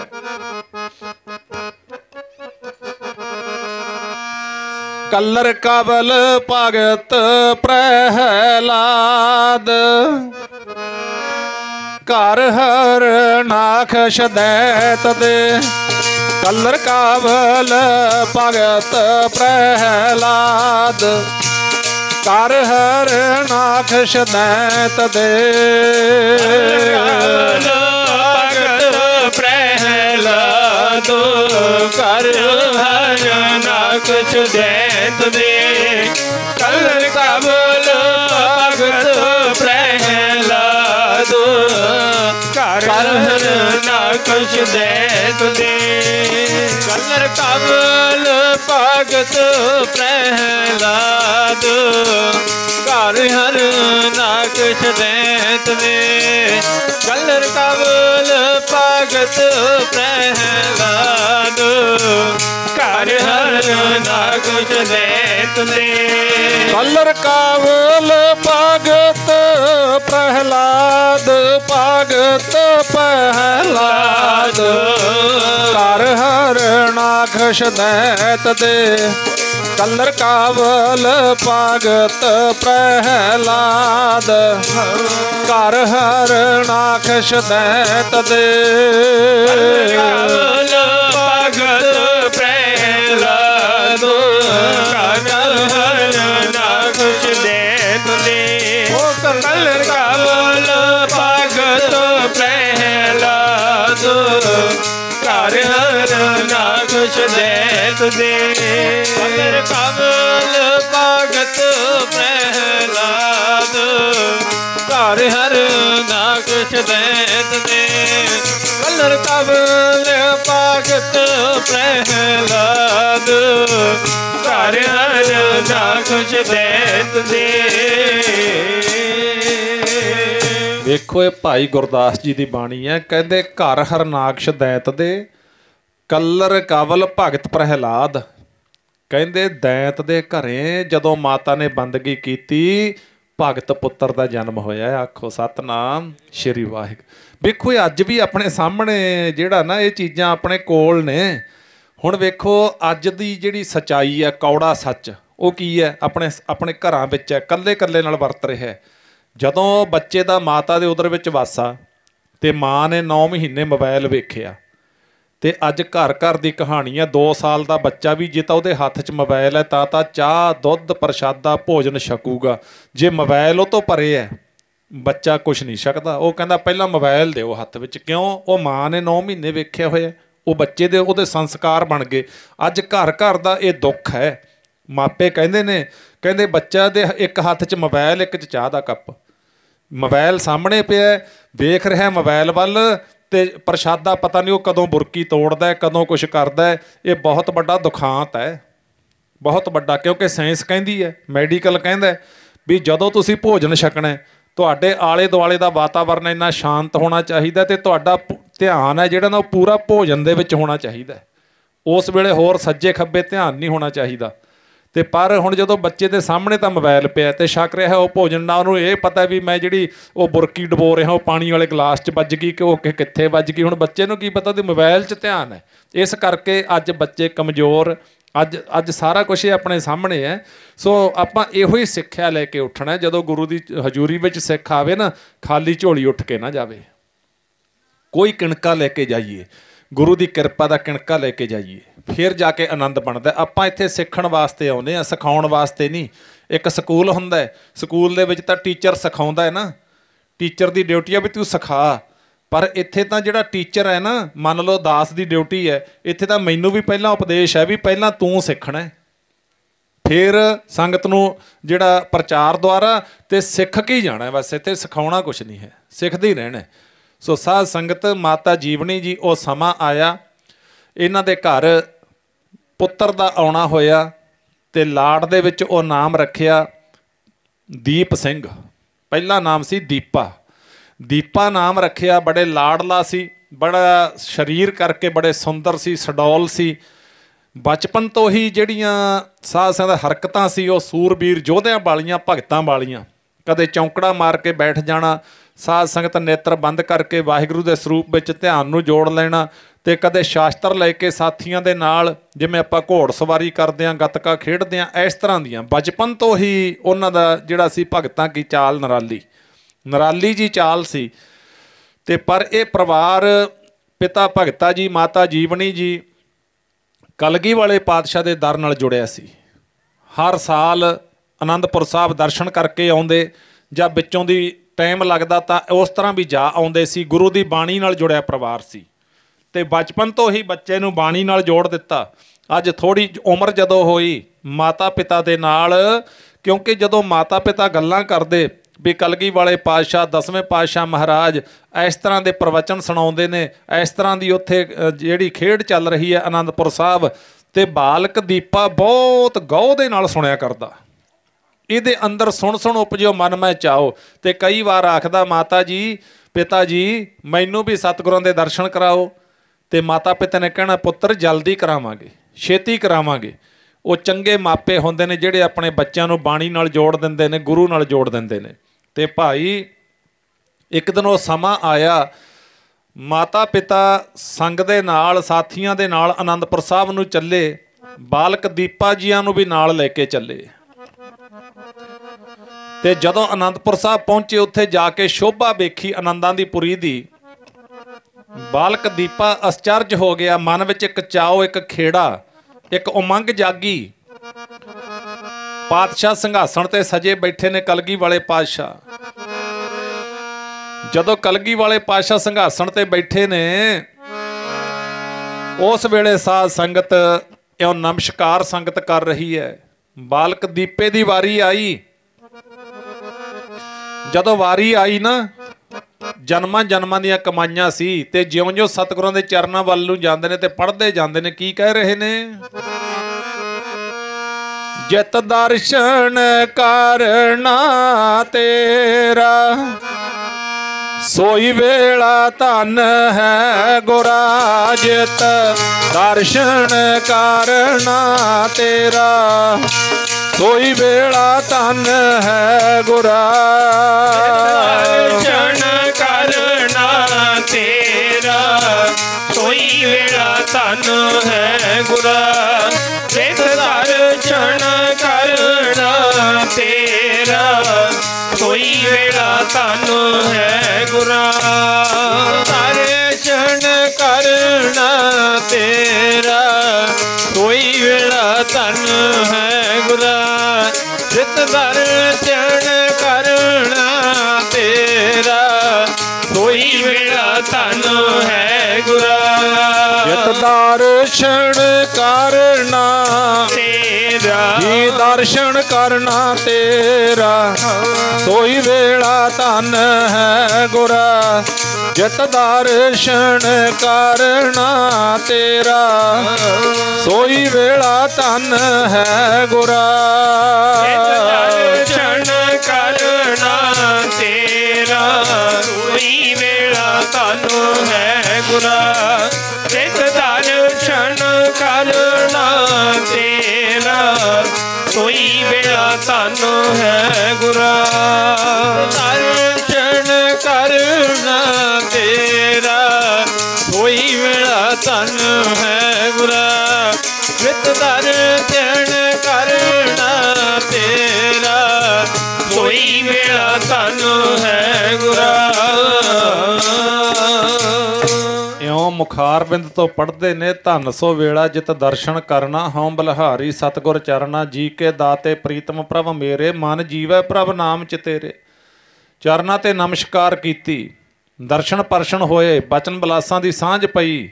ਤੇ ਉਸ ਵੇਲੇ ਬਾਲਕ ਦੀਪਾ ਕਹਿਣ ਲੱਗਿਆ ਪਾਤਸ਼ਾਹ, ਕਿਉਂਕਿ ਸਿੱਖ ਦਾ ਤੇ ਗੁਰੂ ਦਾ ਆਪਸੀ ਸੰਬੰਧ ਹੁੰਦਾ ਹੈ, ਜਨਮਾਂ ਜਨਮਾਂ ਦਾ ਸੰਬੰਧ ਹੁੰਦਾ, ਇਸ ਗੱਲ ਨੂੰ ਕਦੇ ਭੁੱਲਣਾ ਨਹੀਂ ਚਾਹੀਦਾ। ਉਹ ਫਿਰ ਜਦੋਂ ਮਿਲਾਪ ਹੁੰਦਾ ਨਾ, ਪਹਿਲਾ ਮਿਲਾਪ, ਤਾਂ ਅੰਦਰੋਂ ਫਿਰ ਆਤਮਾ ਦੀ ਆਵਾਜ਼ ਆਉਂਦੀ ਹੈ ਵੀ ਇਹ ਕੋਈ ਮੇਰਾ ਹੈ। ਗੁਰੂ ਕਹਿੰਦਾ ਇਹ ਮੇਰਾ ਸਿੱਖ ਹੈ, ਸਿੱਖ ਕਹਿੰਦਾ ਇਹ ਮੇਰਾ ਗੁਰੂ ਹੈ। ਉੱਥੇ ਫਿਰ ਆਪਸੀ ਲੇਵਾ ਦੇਵੀ ਬਣ ਜਾਂਦੀ ਹੈ। ਸੰਤਨ ਸਿਉ ਮੇਰੀ ਲੇਵਾ ਦੇਵੀ, ਸੰਤਨ ਸਿਉ ਵਿਵਹਾਰਾ। ਉਹ ਸੰਜੋਗ ਆਇਆ ਜਦੋਂ ਜਾਗਿਆ, ਕਹਿੰਦਾ ਪਾਤਸ਼ਾਹ ਮੈਨੂੰ ਆਪਣੇ ਚਰਨਾਂ ਦਾ ਪਿਆਰ ਦੇ ਦਿਓ, ਮੈਨੂੰ ਖੰਡੇ ਕੀ ਪਾਹੁਲ ਦੇ ਦਿਓ, ਮੈਨੂੰ ਅੰਮ੍ਰਿਤ ਛਕਾਓ। ਪਾਤਸ਼ਾਹ ਬੜੇ ਪ੍ਰਸੰਨ ਹੋਏ, ਕਿਉਂਕਿ ਬਹੁਤ ਸੁੰਦਰ ਸੀ ਬਾਬਾ ਦੀਪ ਸਿੰਘ ਜੀ, ਸਰੀਰ ਬੜਾ ਸਡੌਲ ਸੀ, ਬੜੇ ਤਕੜੇ ਸੀ, ਜੁੱਸਾ ਬਹੁਤ ਤਕੜਾ ਸੀ। ਸੋ ਕਲਗੀ ਵਾਲੇ ਪਾਤਸ਼ਾਹ ਕਹਿੰਦੇ ਠੀਕ ਹੈ। ਅੰਮ੍ਰਿਤ ਦਾ ਬਾਟਾ ਤਿਆਰ ਹੋਇਆ, ਬਾਲਕ ਦੀਪ ਸਿੰਘ ਨੇ ਅੰਮ੍ਰਿਤ ਛਕਿਆ, ਗੁਰੂ ਵਾਲਾ ਬਣਿਆ, ਗੁਰੂ ਕੇ ਜਹਾਜ਼ੇ ਚੜ੍ਹ ਗਿਆ। ਇੱਥੋਂ ਫਿਰ ਉਹ ਜੀਵਨ ਸ਼ੁਰੂ ਹੋ ਗਿਆ, ਜੀਵਨ ਪਲਟਾ ਖਾ ਗਿਆ, ਗੁਰੂ ਦੀ ਬਾਣੀ ਨਾਲ ਜੁੜ ਗਿਆ, ਗੁਰੂ ਦੇ ਇਤਿਹਾਸ ਨਾਲ ਜੁੜ ਗਿਆ। ਜੀਵਨ ਨੇ ਪਲਟਾ ਐਸਾ ਖਾਧਾ, ਇੱਥੇ ਘੋੜ ਸਵਾਰੀ, ਨੇਜਾ, ਸ਼ਾਸਤਰ ਤੇ ਗੁਰੂ ਦੀ ਬਾਣੀ, ਧਾਰਮਿਕ ਗ੍ਰੰਥ ਪੜ੍ਹਨੇ, ਇੰਨਾ ਹਾਰਡ ਵਰਕ ਕੀਤਾ ਇਤਿਹਾਸ ਕਹਿੰਦਾ। ਕਿਉਂਕਿ ਬਾਬਾ ਦੀਪ ਸਿੰਘ ਜੀ ਬਹੁਤ ਸਾਰੇ ਦੁਨੀਆ 'ਤੇ ਭਗਤ ਹੋਏ, ਬਹੁਤ ਸਾਰੇ ਯੋਧੇ ਹੋਏ, ਤੇ ਕਿਸੇ ਨੇ ਜ਼ਿੰਦਗੀ ਭਰ ਭਗਤੀ ਉਹ ਕੀਤੀ, ਕੋਈ ਸਾਰੀ ਜ਼ਿੰਦਗੀ ਸੂਰਮਾ ਹੀ ਬਣ ਕੇ ਚੱਲਿਆ। ਪਰ ਇਹ ਮਹਾਨ ਸੂਰਬੀਰ ਯੋਧਾ ਸਾਹ ਦੋਨੇ ਗੱਲਾਂ ਨੂੰ ਨਾਲ ਲੈ ਕੇ ਚੱਲਿਆ। ਇਤਿਹਾਸ ਪੜ੍ਹਿਓ, ਬਾਬਾ ਦੀਪ ਸਿੰਘ ਜੀ ਭਗਤੀ ਤੇ ਸ਼ਕਤੀ ਦੇ ਮਾਲਕ ਸਨ। ਆਖੋ ਸਤਨਾਮ ਸ਼੍ਰੀ ਵਾਹਿਗੁਰੂ। ਉਹ ਭਗਤਾਂ ਵਿੱਚੋਂ ਵੱਡੇ ਭਗਤ ਸੀ ਤੇ ਸੂਰਮਿਆਂ ਵਿੱਚੋਂ ਵੱਡੇ ਸੂਰਮੇ ਸੀ। ਉਹਨਾਂ ਵਰਗਾ ਕੋਈ ਭਗਤ ਵੀ ਨਹੀਂ ਹੋ ਸਕਦਾ, ਭਗਤੀ ਵੀ ਨਹੀਂ ਕਰ ਸਕਦਾ, ਉਹਨਾਂ ਵਰਗਾ ਕੋਈ ਯੋਧਾ ਵੀ ਨਹੀਂ ਹੋ ਸਕਦਾ। ਇਹਨਾਂ ਕੋਲ ਦੋਨੋਂ ਚੀਜ਼ਾਂ ਸੀ। ਤੇ ਭਾਈ ਇੱਥੇ ਫਿਰ ਬਾਬਾ ਦੀਪ ਸਿੰਘ ਜੀ ਇਤਿਹਾਸ ਕਹਿੰਦੇ ਕਲਗੀ ਵਾਲੇ ਪਾਤਸ਼ਾਹ ਦੇ ਨਜ਼ਦੀਕੀ ਸਿੱਖਾਂ ਦੇ ਵਿੱਚੋਂ ਹੋ ਗਏ। ਮਾਣ ਪ੍ਰਾਪਤ ਹੋਇਆ, ਭਾਵ ਗੁਰੂ ਜੀ ਬਾਬਾ ਦੀਪ ਸਿੰਘ ਨੂੰ ਬਹੁਤ ਪਿਆਰ ਕਰਨ ਲੱਗੇ। ਤੇ ਜਦੋਂ 2-4 ਮਹੀਨੇ ਉੱਥੇ ਮਾਤਾ ਪਿਤਾ ਨਾਲ ਸੀ ਰਹੇ, ਅੱਜ ਜਦੋਂ ਤੁਰਨ ਲੱਗੇ ਕਹਿੰਦੇ ਦੀਪ ਸਿਆਂ, ਮਾਤਾ ਕਹਿਣ ਲੱਗੀ, ਮਾਤਾ ਜੀਵਨੀ ਜੀ, ਆ ਪੁੱਤ ਚੱਲਣਾ ਫਿਰ ਹੁਣ ਆਪਾਂ ਜਾ ਕੇ ਆਪਣਾ ਘਰ ਦਾ ਕਾਰੋਬਾਰ ਵੀ ਸਾਂਭਣਾ। ਬਾਬਾ ਦੀਪ ਸਿੰਘ ਜੀ ਕਹਿੰਦੇ ਮਾਂ ਮੈਂ ਜਿੱਥੇ ਜਾਣਾ ਸੀ ਉੱਥੇ ਆ ਗਿਆ, ਮੈਂ ਹੁਣ ਮੈਂ ਗੁਰੂ ਦੇ ਦਰਸ਼ਨਾਂ ਬਿਨਾਂ ਬਚ ਨਹੀਂ ਸਕਦਾ। ਹੁਣ ਮੈਂ ਜਿੰਦ ਆਪਣੀ ਜਿਹੜੀ ਨਾ ਉਹ ਗੁਰੂ ਲੇਖੇ ਲਾ ਦੇਣੀ ਹੈ, ਮੈਂ ਹੁਣ ਨਹੀਂ ਜਾ ਸਕਦਾ, ਮੇਰਾ ਕਲਗੀ ਵਾਲੇ ਪਾਤਸ਼ਾਹ ਬਗੈਰ ਚਿੱਤ ਨਹੀਂ ਲੱਗਣਾ। ਇਸ ਕਰਕੇ ਫਿਰ ਗੁਰੂ ਜੀ ਨੂੰ ਬੇਨਤੀ ਕੀਤੀ, ਮਹਾਰਾਜ ਭੇਜ ਦਿਓ। ਮਹਾਰਾਜ ਕਹਿੰਦੇ ਜੇ ਜਾਂਦੇ ਨੇ ਤਾਂ ਲੈ ਜਾਓ।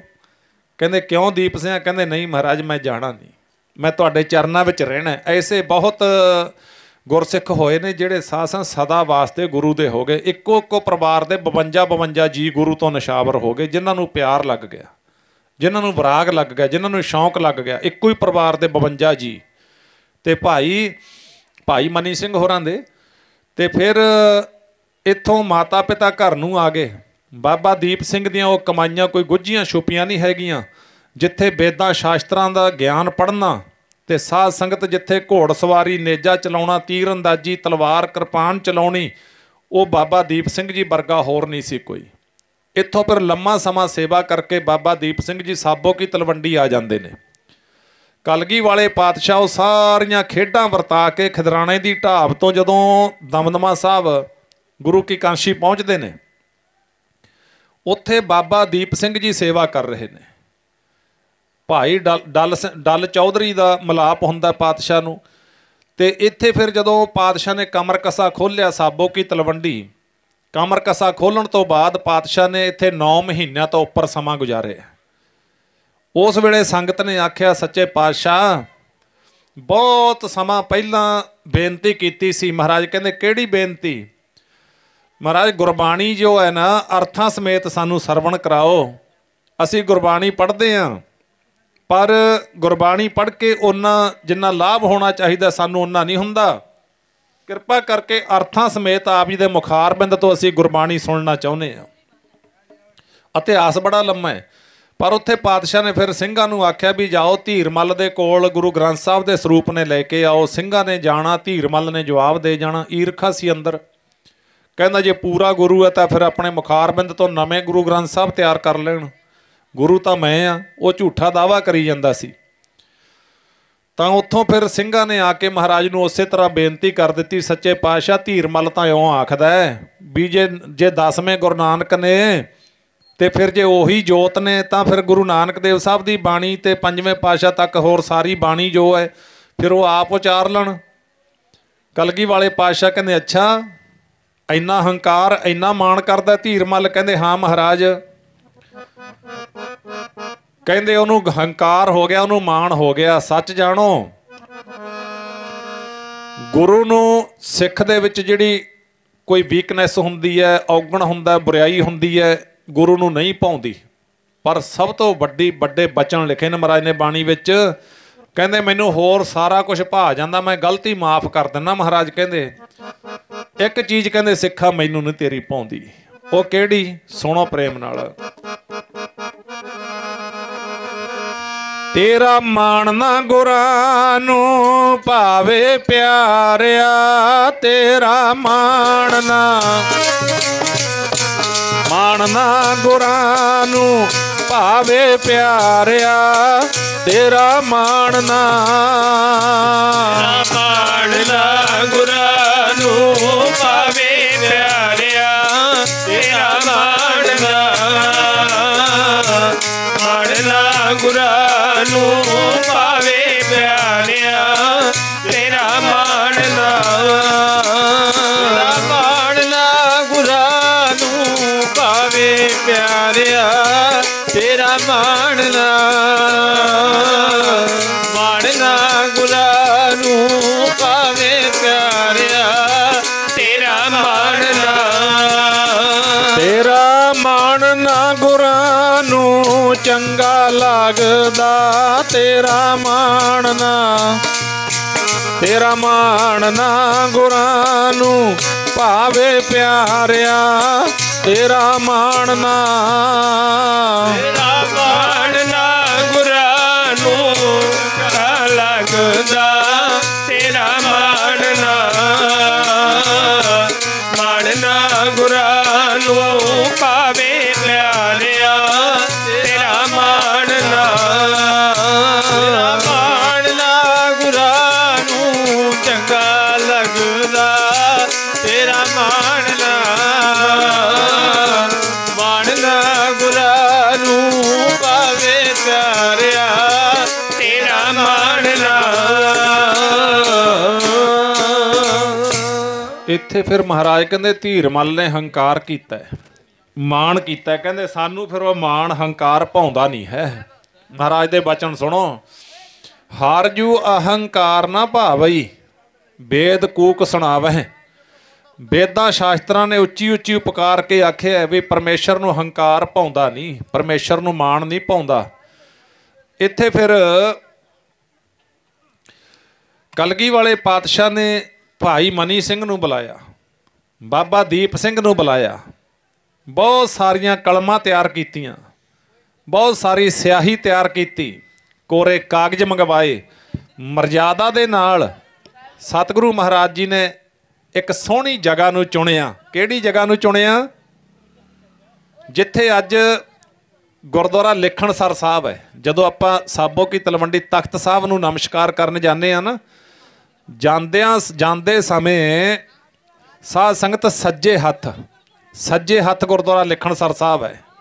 ਤਾਂ ਇਸ ਕਰਕੇ ਇਸ ਜਗ੍ਹਾ ਤੇ ਬੈਠ ਕੇ ਮਹਾਰਾਜ ਨੇ ਸਿੰਘਾਂ ਨੂੰ ਨਾਲ ਲੈ ਕੇ ਉੱਥੇ ਸਾਧ ਸੰਗਤ ਗੁਰੂ ਗ੍ਰੰਥ ਸਾਹਿਬ ਮਹਾਰਾਜ ਲਿਖਣੇ ਆਰੰਭ ਕਰ ਦਿੱਤੇ। ਤੇ ਜਦੋਂ ਲਿਖਣੇ ਆਰੰਭ ਕੀਤੇ, ਮੁਖੀ ਲਿਖਾਰੀ ਸੀ ਭਾਈ ਮਨੀ ਸਿੰਘ ਤੇ ਸਹਾਇਕ ਲਿਖਾਰੀ ਸੀ ਬਾਬਾ ਦੀਪ ਸਿੰਘ ਜੀ। ਤੇ ਗੁਰੂ ਦੀ ਬਾਣੀ ਲਿਖਣੀ ਆਰੰਭ ਕਰ ਦਿੱਤੀ। ਤੇ ਸਾਧ ਸੰਗਤ ਉਹ ਆਨੰਦ ਕਲਗੀ ਵਾਲੇ ਪਾਤਸ਼ਾਹ ਜਦੋਂ ਮੁਖਾਰਬਿੰਦ ਤੋਂ ਗੁਰਬਾਣੀ ਉਚਾਰਦੇ ਹੋਣਗੇ, ਕਈ ਵਾਰੀ ਆਪਦੇ ਅੰਦਰ ਨਕਸ਼ਾ ਬਣਾਈਦਾ ਵੀ ਕਿੱਡਾ ਅੰਮ੍ਰਿਤ ਵਰਸਦਾ ਹੋਣਾ ਜਦੋਂ ਪਾਤਸ਼ਾਹ ਗੁਰਬਾਣੀ ਇੱਕ ਓੰਕਾਰ ਤੋਂ ਲੈ ਕੇ ਸ਼ੁਰੂ ਕਰਦੇ ਨੇ ਤੇ ਫਿਰ ਅਰਥ ਕਰਦੇ ਨੇ ਨਾਲ। ਅਰਥ ਕਰਕੇ ਤੇ ਭਾਈ ਮਨੀ ਸਿੰਘ ਨੂੰ ਕਹਿੰਦੇ ਲਿਖੋ ਭਾਈ, ਤੇ ਨਾਲ ਬਾਬਾ ਦੀਪ ਸਿੰਘ ਜੀ ਲਿਖਦੇ ਨੇ, ਸਹਾਇਕ ਲਿਖਾਰੀ ਨੇ, ਤੇ ਨਾਲ ਨਾਲ ਅਰਥ ਕਰਦੇ ਨੇ। ਬੜਭਾਗੇ ਗੁਰਸਿੱਖ ਮਾਈ ਭਾਈ ਬੈਠ ਕੇ ਸਾਧ ਸੰਗਤ ਗੁਰਬਾਣੀ ਸਰਵਣ ਕਰ ਰਹੇ ਨੇ ਅਰਥਾਂ ਸਮੇਤ। ਕਲਗੀ ਵਾਲੇ ਪਾਤਸ਼ਾਹ ਨੇ ਕਿਰਪਾ ਕੀਤੀ, ਬਖਸ਼ਿਸ਼ ਕੀਤੀ। ਜਿਵੇਂ ਜਿਵੇਂ ਗੁਰਬਾਣੀ ਲਿਖਾਉਂਦੇ ਨੇ ਤੇ ਬਚਨ ਆਉਂਦਾ ਹੈ, ਕਹਿੰਦੇ ਭਾਈ ਕਈ ਗੁਰਸਿੱਖ ਇਹ ਬੇਨਤੀਆਂ ਕਰਦੇ ਨੇ, ਮਹਾਰਾਜ ਗੁਰਬਾਣੀ ਪੜ੍ਹ ਕੇ ਕੀ ਪ੍ਰਾਪਤੀ ਹੁੰਦੀ ਹੈ, ਤੇ ਗੁਰਬਾਣੀ ਪੜ੍ਹ ਕੇ ਸੇਵਾ ਕਰਕੇ ਸਿਮਰਨ ਕਰਕੇ ਮਨੁੱਖ ਨੂੰ ਕੀ ਮਿਲਦਾ ਹੈ। ਵੈਸੇ ਤਾਂ ਸਤਿਗੁਰੂ ਮਹਾਰਾਜ ਜੀ ਬੜੀ ਥਾਵਾਂ 'ਤੇ ਦੱਸਦੇ ਨੇ, ਪਰ ਫਿਰ ਵੀ ਪਾਤਸ਼ਾਹ ਕਹਿੰਦੇ ਨੇ ਭਾਈ ਜਦੋਂ ਅਸੀਂ ਗੁਰਬਾਣੀ ਨੂੰ ਪੜ੍ਹੀਏ ਤਾਂ ਜਿੰਨੇ ਵੀ ਦੁਨੀਆ ਦੇ ਔਗਣ ਨੇ, ਬੁਰਾਈਆਂ ਨੇ, ਉਹਨਾਂ ਵਿਸ਼ੇ ਵਿਕਾਰਾਂ ਤੋਂ ਮੇਰਾ ਸਿੱਖ ਬਚ ਜਾਂਦਾ ਹੈ, ਬੁਰਾਈਆਂ ਤੋਂ ਔਗਣਾਂ ਤੋਂ ਬਚ ਜਾਂਦਾ ਹੈ। ਹੋਰ ਜਿਹੜੀਆਂ ਚੀਜ਼ਾਂ ਇਹਨੂੰ ਲੁੱਟਣ ਵਾਲੀਆਂ ਨੇ, ਇਹਦੇ ਸ਼ੁਭ ਗੁਣਾਂ ਨੂੰ, ਇਹਦੇ ਖਜ਼ਾਨੇ ਨੂੰ ਲੁੱਟ ਲੈਂਦੀਆਂ ਨੇ, ਉਹ ਲੁਟੇਰਿਆਂ ਤੋਂ ਇਹ ਬਚ ਜਾਂਦਾ ਹੈ। ਸਾਧ ਸੰਗਤ ਰਾਜ ਮਾਲ ਰੂਪ ਜਾਤ ਜੋਬਨ ਪੰਜੇ ਠੱਗ, ਇੰਨੀ ਠੱਗੀ ਜੱਗ ਠੱਗਿਆ ਕਹਿੰਦਾ ਨਾ ਰੱਖੀ ਲੱਜ। ਤੇ ਇਹ ਜਿਹੜੀਆਂ ਅੰਤਰ ਆਤਮੇ ਸਾਡੇ ਬਹੁਤ ਵੱਡੇ ਦੁਸ਼ਮਣ ਨੇ, ਉਹ ਗੁਰਬਾਣੀ ਦੇ ਪ੍ਰਕਾਸ਼ ਤੋਂ ਬਿਨਾਂ ਪਤਾ ਨਹੀਂ ਲੱਗਦਾ। ਗੁਰਬਾਣੀ ਇਸ ਜੱਗ ਮੈਂ ਚਾਨਣ ਕਰਮ ਵਸੈ ਮਨ ਆਏ, ਕੀ ਦੱਸਦੀ ਹੈ ਗੁਰਬਾਣੀ? ਇਸ ਦੇਹੀ ਅੰਦਰ ਪੰਜ ਚੋਰ ਵਸੈ, ਕਾਮ ਕ੍ਰੋਧ ਲੋਭ ਮੋਹ ਅਹੰਕਾਰਾ। ਤੇ ਵੇਖੋ ਸਪਸ਼ਟ ਦੱਸਿਆ ਪਿਆ ਅੰਮ੍ਰਿਤ ਲੁੱਟ ਹੈ। ਪਤਾ ਲੱਗਿਆ ਸਾਨੂੰ ਕਦੇ ਜੇ ਅੱਜ ਸਾਡੀ 50 ਸਾਲ ਦੀ ਉਮਰ ਹੋ ਗਈ ਵੀ ਸਾਡਾ ਅੰਮ੍ਰਿਤ ਭਾਵ ਸ਼ੁਭ ਗੁਣ ਲੁੱਟ ਲਏ ਸਾਡੇ ਉਹਨਾਂ ਬੁਰਾਈਆਂ ਨੇ। ਉਹ ਕਾਮ ਕ੍ਰੋਧ ਲੋਭ ਮੋਹ ਅਹੰਕਾਰ ਨੇ ਸ਼ੁਭ ਗੁਣਾਂ ਨੂੰ ਲੁੱਟ ਕੇ ਸਾਨੂੰ ਖਾਲੀ ਕੀਤਾ ਹੋਇਆ ਹੈ। ਇਸੇ ਕਰਕੇ ਸਾਡੀ ਸ਼ਰਧਾ ਨਹੀਂ ਬਣਦੀ, ਗੁਰੂ ਤੇ ਭਰੋਸਾ ਨਹੀਂ ਬਣਦਾ, ਵਿਸ਼ਵਾਸ ਨਹੀਂ ਬਣਦਾ। ਮਹਾਰਾਜ ਨੇ ਉਹ ਵੀ ਲਿਖੇ ਨੇ ਵਚਨ, ਅੰਦਰ ਖਾਲੀ ਪ੍ਰੇਮ ਬਿਨ ਢਹਿ ਢੇਰੀ ਤਨ ਸ਼ਾਰ। ਤਨ ਤਾਂ ਸਵਾਹ ਹੋਇਆ ਪਿਆ, ਤਨ ਦੇ ਵਿੱਚ ਹੈ ਕੀ ਹੈ? ਕਿਉਂਕਿ ਗੁਰੂ ਦਾ ਪਿਆਰ ਤਾਂ ਹੈ ਨਹੀਂ ਇਹਦੇ ਵਿੱਚ। ਉਹਨਾਂ ਨੇ ਖਾ ਲਿਆ, ਲੁੱਟ ਲਿਆ। ਅੰਮ੍ਰਿਤ ਲੁੱਟ ਹੈ, ਮਨਮੁਖ ਨਹੀਂ ਬੁੱਝੈ। ਮਨਮੁਖ ਨੂੰ ਪਤਾ ਹੀ ਨਹੀਂ ਲੱਗ ਰਿਹਾ ਵੀ ਮੈਨੂੰ ਲੁੱਟੀ ਜਾ ਰਿਹਾ ਕੋਈ। ਇਹ ਉਸੇ ਤਰ੍ਹਾਂ ਦੀ ਗੱਲ ਹੋ ਰਹੀ ਹੈ ਵੀ ਆਪਾਂ ਆਪਣੇ ਦੁਨਿਆਵੀ ਘਰ ਵਿੱਚ ਸੁੱਤੇ ਪਏ ਹਾਂ ਤੇ ਆਪਣੇ ਘਰ ਨੂੰ ਸੰਨ ਲੱਗ ਗਿਆ, ਸਾਰਾ ਕੁਝ ਆਪਣੇ ਘਰ ਦਾ ਲੁੱਟ ਲਿਆ ਤੇ ਮਾਲਕ ਨੂੰ ਪਤਾ ਹੀ ਨਹੀਂ, ਸੁੱਤਾ ਹੀ ਪਿਆ। ਤੇ ਫਿਰ ਉਸੇ ਤਰ੍ਹਾਂ ਦੀ ਗੱਲ ਹੈ, ਅੰਮ੍ਰਿਤ ਲੁੱਟੈ ਮਨਮੁਖ ਨਹੀਂ ਬੁੱਝੈ, ਕੋਇ ਨਾ ਸੁਣੈ ਪੁਕਾਰਾ, ਅੰਧਾ ਜਗਤ ਅੰਧ ਵਰਤਾਰਾ, ਬਾਝ ਗੁਰੂ ਗੁਬਾਰਾ। ਗੁਰੂ ਤੋਂ ਬਿਨਾਂ ਘੋਰ ਹਨੇਰਾ ਹੈ, ਹਨੇਰੇ ਦੇ ਵਿੱਚ ਕਦੇ ਸੁੱਖ ਨਹੀਂ ਹੈਗਾ। ਹਨੇਰਾ ਗੁਰਬਾਣੀ ਕਹਿੰਦੀ ਹੈ ਅਗਿਆਨ ਨੂੰ, ਅਗਿਆਨ ਹਨੇਰਾ ਹੈ। ਹਨੇਰੇ ਵਿੱਚ ਕਦੇ ਸੁੱਖ ਨਹੀਂ, ਹਨੇਰੇ ਵਿੱਚ ਠੋਕਰ ਪੈਂਦੀ ਹੈ। ਹਨੇਰੇ 'ਚ ਚਲਾਉਣੀ ਗੱਡੀ ਖਤਰੇ ਤੋਂ ਖਾਲੀ ਨਹੀਂ। ਜਦੋਂ ਲਾਈਟਾਂ ਲੱਗੀਆਂ ਨੇ ਸਵਾਦ ਆ ਜਾਂਦਾ ਗੱਡੀ ਚਲਾਉਣ ਦਾ, ਨਾ ਠੋਕਰ ਵੱਜਦੀ ਹੈ ਨਾ ਹੋਰ ਕੁਛ ਨਹੀਂ, ਆਨੰਦ ਹੀ ਆ ਜਾਂਦਾ। ਬਸ ਗੁਰੂ ਦੀ ਬਾਣੀ ਲਾਈਟ ਹੈ, ਗੁਰੂ ਦੀ ਬਾਣੀ ਤੋਂ ਟੁੱਟ ਕੇ ਸਮਝ ਲਓ ਲਾਈਟਾਂ ਬੁਝ ਗਈਆਂ। ਇਸ ਤਰ੍ਹਾਂ ਦੀ ਖੇਡ ਹੈ। ਅੰਧਕਾਰ ਸੁੱਖ ਕਭੈ ਨਾ ਹੋਈ ਹੈ, ਰਾਜਾ ਰੰਕ ਦੋ ਮਿਲ ਰੋਈ ਹੈ। ਰਾਜਾ ਵੀ ਰੋਂਦਾ, ਰੰਕ ਵੀ ਰੋਂਦਾ, ਸਾਰੇ ਰੋਈ ਜਾਂਦੇ ਨੇ, ਕਿਉਂਕਿ ਹਨੇਰੇ ਵਿੱਚ ਸੁੱਖ ਨਹੀਂ ਹੈਗਾ, ਅਗਿਆਨ ਵਿੱਚ ਸੁੱਖ ਨਹੀਂ ਹੈਗਾ। ਤਾਂ ਭਾਈ ਉੱਥੇ ਮਹਾਰਾਜ ਕਹਿੰਦੇ ਹੰਸ ਹੇਤ ਲੋਭ ਕੋਪ ਚਾਰੇ ਨਦੀਆਂ ਅੱਗ। ਕਹਿੰਦੇ ਇਹ ਚਾਰ ਨਦੀਆਂ ਚੱਲ ਰਹੀਆਂ ਨੇ। ਜਦੋਂ ਪੁੱਛਿਆ ਸਿੰਘਾਂ ਨੇ ਵੀ ਮਹਾਰਾਜ ਗੁਰਬਾਣੀ ਦਾ ਭਾਵ ਕੀ ਹੈ, ਬਾਬਾ ਦੀਪ ਸਿੰਘ ਜੀ ਨਾਲ ਬੈਠੇ ਨੇ, ਉਹਨਾਂ ਦੀ ਯਾਦ ਵਿੱਚ ਆਪਾਂ ਵਿਚਾਰਾਂ ਕਰ ਰਹੇ ਹਾਂ ਤੇ ਕਲਮ ਲੈ ਕੇ ਬੈਠੇ ਨੇ ਤੇ ਮਹਾਰਾਜ ਵਿੱਚੋਂ ਦੀ ਫਿਰ ਇਉਂ ਦੱਸਦੇ ਨੇ। ਕਹਿੰਦੇ ਭਾਈ ਅੱਗ ਤਾਂ ਜੇ ਥੋੜ੍ਹੀ ਬਹੁਤੀ ਵੀ ਹੋਵੇ ਉਹ ਤੋਂ ਵੀ ਬਚਣਾ ਮੁਸ਼ਕਿਲ ਹੁੰਦਾ। ਇੱਥੇ ਤਾਂ ਸੰਸਾਰ ਦੇ ਵਿੱਚ ਚਾਰ ਨਦੀਆਂ ਨੇ ਅੱਗ ਦੀਆਂ, ਤੇ ਮਹਾਰਾਜ ਉਹ ਅੱਗ ਦੇ ਵਿੱਚ ਕੌਣ ਸੜਦਾ ਹੈ? ਮਹਾਰਾਜ ਕਹਿੰਦੇ ਪਵੈ ਹੈ ਦੱਜ ਹੈ ਨਾਨਕਾ, ਜਿਹੜੇ ਗੁਰੂ ਨਾਲੋਂ ਟੁੱਟ ਗਏ ਕਹਿੰਦੇ ਉਸ ਅੱਗ ਦੇ ਵਿੱਚ ਸੜਦੇ ਨੇ। ਫਿਰ ਅੱਗ ਦੀਆਂ ਨਦੀਆਂ ਵਿੱਚ ਉਹਨਾਂ ਦਾ ਜੀਵਨ ਹੁੰਦਾ, ਬਚਣਾ ਹੀ ਮੁਸ਼ਕਿਲ ਹੈ। ਫਿਰ ਬਹੁਤ ਕੁਝ ਦੱਸਿਆ ਮਹਾਰਾਜ ਨੇ। ਤਾਂ ਆਹ ਸੰਸਾਰ ਹੈ ਜਿਹੜਾ ਨਾ, ਉਸ ਤਰ੍ਹਾਂ ਪਤਾ ਹੀ ਨਹੀਂ ਲੱਗਦਾ। ਜਦੋਂ ਬੰਦਾ ਲੁੱਟਿਆ ਜਾਂਦਾ ਫਿਰ ਇਹਨੂੰ ਕਿਤੇ ਪਤਾ ਲੱਗਦਾ। ਫਰੀਦਾ ਇਹ ਵਿਸ ਗੰਦਲਾਂ, ਵਿਸ ਕਹੀਏ ਜ਼ਹਿਰ, ਕਹਿੰਦੇ ਸਾਰਾ ਸੰਸਾਰ ਜ਼ਹਿਰ ਦੀ ਗੰਦਲ ਹੈ। ਇਹ ਤੋਂ ਸਪਸ਼ਟੀਕਰਨ ਹੋਰ ਕੀ ਦੇਣ ਮਹਾਰਾਜ? ਧਰੀਆਂ ਖੰਡ ਲਿਵਾੜ, ਪਤਾ ਨਹੀਂ ਲੱਗਣ ਦਿੰਦਾ ਵਾਹਿਗੁਰੂ। ਕਹਿੰਦੇ ਉੱਪਰ ਖੰਡ ਦਾ ਲੇਪ ਕੀਤਾ ਹੋਇਆ, ਜਿਵੇਂ ਨਾ ਕੋਈ ਕੈਪਸੂਲ, ਉਹਦੇ ਵਿੱਚ ਤਾਂ ਭਰ ਦਿਓ ਜ਼ਹਿਰ ਤੇ ਉੱਪਰ ਉਹਨੂੰ ਕਰ ਦਿਓ, ਉੱਪਰੋਂ ਕਰ ਦਿਓ ਮਿੱਠਾ, ਤੇ ਬੰਦਾ ਮਿੱਠਾ ਕਰਕੇ ਉਹਨੂੰ ਖਾ ਜੇ ਤੇ ਫਿਰ ਜ਼ਹਿਰ ਨੇ ਤਾਂ ਆਪਣਾ ਕੰਮ ਕਰਨੀ ਹੈ ਜਦੋਂ ਉਹਨੇ ਫਟਣਾ। ਬਸ ਇਉਂ ਹੀ ਇਹ ਸੰਸਾਰ ਹੈ। ਧਰੀਆਂ ਖੰਡ ਲਿਵਾੜ, ਇੱਕ ਰਹਿੰਦੇ ਰਹਿ ਗਏ, ਇੱਕ ਤਾਂ ਬਚ ਗਏ, ਇੱਕ ਰਾਧੀ ਗਏ ਉਜਾੜ ਆਹ ਬਚ ਜਾਂਦੇ ਨੇ, ਜਿਨ੍ਹਾਂ ਦੇ ਕੰਨ ਸੁਣ ਲੈਂਦੇ ਨੇ ਵੀ ਇਹ ਤੋਂ ਬਚਣਾ ਹੈ। ਇਹ ਜਿੰਨੇ ਦੁਨੀਆ ਦੇ ਰੰਗ ਰੂਪ ਨੇ, ਜਿੰਨੇ ਦੁਨੀਆ ਦੇ ਆਪਾਂ ਵੇਖਦੇ ਹਾਂ ਪਸਾਰਾ, ਕੁਛ ਵੀ ਵੇਖਦੇ ਹਾਂ, ਇਹਨਾਂ ਚੀਜ਼ਾਂ ਤੋਂ ਬਹੁਤ ਖੋਲ ਕੇ ਦੱਸਿਆ ਹੋਇਆ ਮਹਾਰਾਜ ਨੇ। ਕਬੀਰ ਨ੍ਰਿਪ ਨਾਰੀ ਕਿਉਂ ਨਿੰਦੀ ਹੈ, ਕਿਉਂ ਹਰ ਚੇਰੀ ਕਉ ਮਾਨ, ਉਹ ਮਾਗ ਸਵਾਰੈ ਬਿਖੈ ਕੋ, ਉਹ ਸਿਮਰੈ ਹਰ ਨਾਮ, ਕਿੰਨਾ ਕੁਛ ਦੱਸਿਆ ਹੋਇਆ। ਸੋ ਆਓ ਇੱਧਰ ਨੂੰ ਜਾਵਾਂਗੇ, ਸਮਾਂ ਬੜਾ ਘੱਟ ਹੈ। ਹੰਸ ਹੇਤ ਲੋਭ ਕੋਪ, ਹੰਸ ਕਹੀਏ ਨਿਰਦਇਆ, ਹਿਰਦੇ ਵਿੱਚ ਦਇਆ ਹੈ ਨਹੀਂ। ਦਇਆ ਤੋਂ ਬਗੈਰ ਕੀ ਹੈ ਬੰਦਾ? ਜੇ ਆਪਾਂ ਕਹਿੰਦੇ ਇਹਦੇ ਅੰਦਰ ਤਾਂ ਹਯਾ ਦਇਆ ਹੀ ਨਹੀਂ ਹੈ, ਇਹ ਤਾਂ ਪੱਥਰ ਹੈ। ਫਿਰ ਹੁਣ ਜਿਹੜਾ ਪੱਥਰ ਹੈ ਉਹ ਸਮਾਜ ਦਾ ਭਲਾ ਕੀ ਕਰੂਗਾ? ਇਹ ਅੱਗ ਦੀ ਨਦੀ ਹੈ। ਸੰਸਾਰ ਦੇ ਉੱਤੇ 90% ਲੋਕ ਨਿਰਦਈ ਨੇ, ਜਿਨ੍ਹਾਂ ਨੂੰ ਕਿਸੇ ਦੇ ਨਾਲ ਕੋਈ ਤਾਲੁਕ ਹੀ ਨਹੀਂ, ਉਹਨਾਂ ਦਾ ਆਪਦਾ ਹੀ ਜੀਵਨ ਹੈ, ਬਸ ਆਪਦਾ ਹੀ। ਕਿਸੇ ਨੂੰ ਮਾਰ ਕੇ ਕੁਛ ਮਿਲੇ, ਕਿਸੇ ਨੂੰ ਤੜਫਾ ਕੇ ਕੁਛ ਮਿਲੇ, ਨਿਰਦਈ ਨੇ। ਨਿਰਦਈ ਅੱਗ ਚੱਲ ਰਹੀ ਹੈ ਇਹ। ਹੰਸ ਹੇਤ, ਹੇਤ ਕਹੀਏ ਪਿਆਰ, ਪਿਆਰ ਦੀ ਨਦੀ ਚੱਲ ਰਹੀ ਹੈ। ਕੂੜੇ ਪਿਆਰ ਦੀ, ਕੂੜੇ ਪਿਆਰ ਦੇ ਵਿੱਚ ਕਿੰਨਾ ਸੰਸਾਰ ਡੁੱਬ ਗਿਆ ਉਹ ਨਦੀ ਦੇ ਵਿੱਚ। ਦੇਖ ਨਹੀਂ ਰਹੇ ਆਪਾਂ, ਅਖਬਾਰਾਂ ਭਰੀਆਂ ਪਈਆਂ ਨੇ, ਟੈਲੀਵਿਜ਼ਨਾਂ 'ਤੇ ਵੇਖ ਲਓ ਕੀ ਕੁਛ ਹੋ ਰਿਹਾ, ਆਹ ਮੋਬਾਈਲਾਂ 'ਤੇ ਵੇਖ ਲਓ। ਅਤੇ ਉਹ ਉਸ ਨਦੀ ਦੇ ਵਿੱਚ, ਝੂਠੇ ਪਿਆਰ ਦੇ ਵਿੱਚ, ਕੂੜੇ ਪਿਆਰ ਦੇ ਵਿੱਚ ਦੁਨੀਆ ਜਿਹੜੀ ਹੈ ਉਹ ਬਰਬਾਦ ਹੋਈ ਜਾਂਦੀ ਹੈ। ਲੋਭੀ ਮਨੁੱਖ ਕੀ ਕੁਛ ਕਰਦਾ ਆਪਾਂ ਨੂੰ ਪਤਾ ਨਹੀਂ ਹੈ। ਹੁਣ ਲੋਭ ਦੀਆਂ ਨਦੀਆਂ ਚੱਲ ਰਹੀਆਂ ਨੇ। ਹੰਸ ਹੇਤ ਲੋਭ ਕੋਪ, ਕੋਪ ਕ੍ਰੋਧ, ਗੁੱਸਾ, ਗੁੱਸੇ ਦੀ ਨਦੀ ਵਿੱਚ ਕਿੰਨੇ ਸੰਸਾਰ ਰੁੜ ਗਿਆ। ਸੋ ਇਹਨਾਂ ਨਦੀਆਂ ਤੋਂ ਬੰਦਾ ਤਾਂ ਬਚਦਾ ਹੈ ਜੇ ਇਹ ਗੁਰੂ ਦਾ ਪੱਲਾ ਫੜਦਾ ਹੈ। ਸਾਧ ਸੰਗਤ, ਮਹਾਰਾਜ ਕਹਿੰਦੇ ਤੁਸੀਂ ਪੁੱਛਦੇ ਹੋ ਬਾਣੀ ਪੜ੍ਹ ਕੇ ਕੀ ਮਿਲਦਾ ਹੈ?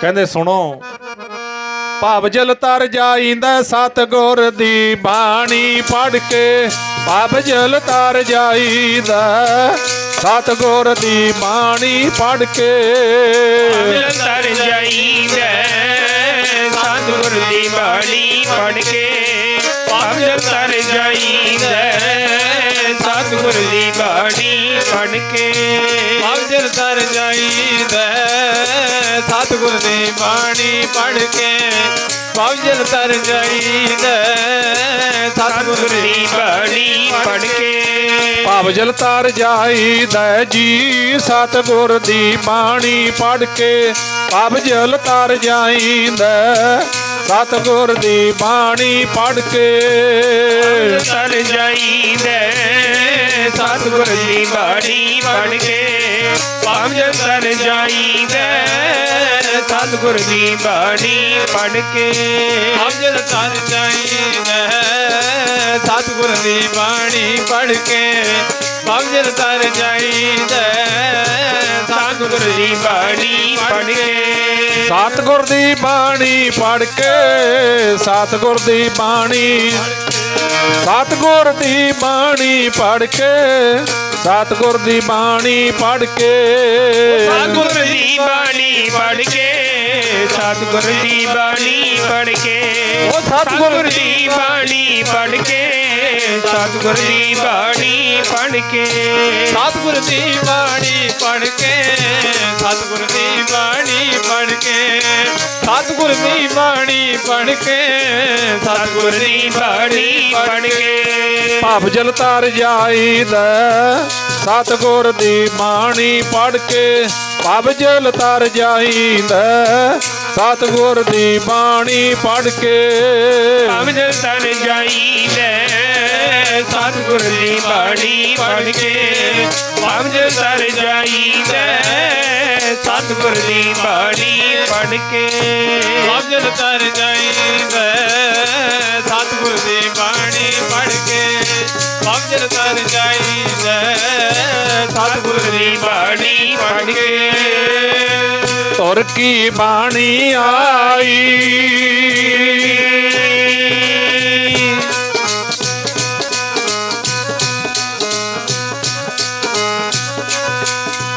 ਤੁਰ ਕੀ ਬਾਣੀ ਆਈ, ਤਿਨ ਸਗਲੀ ਚਿੰਤ ਮਿਟਾਈ, ਦਇਆਲ ਪੁਰਖ ਮਿਹਰਬਾਨਾ,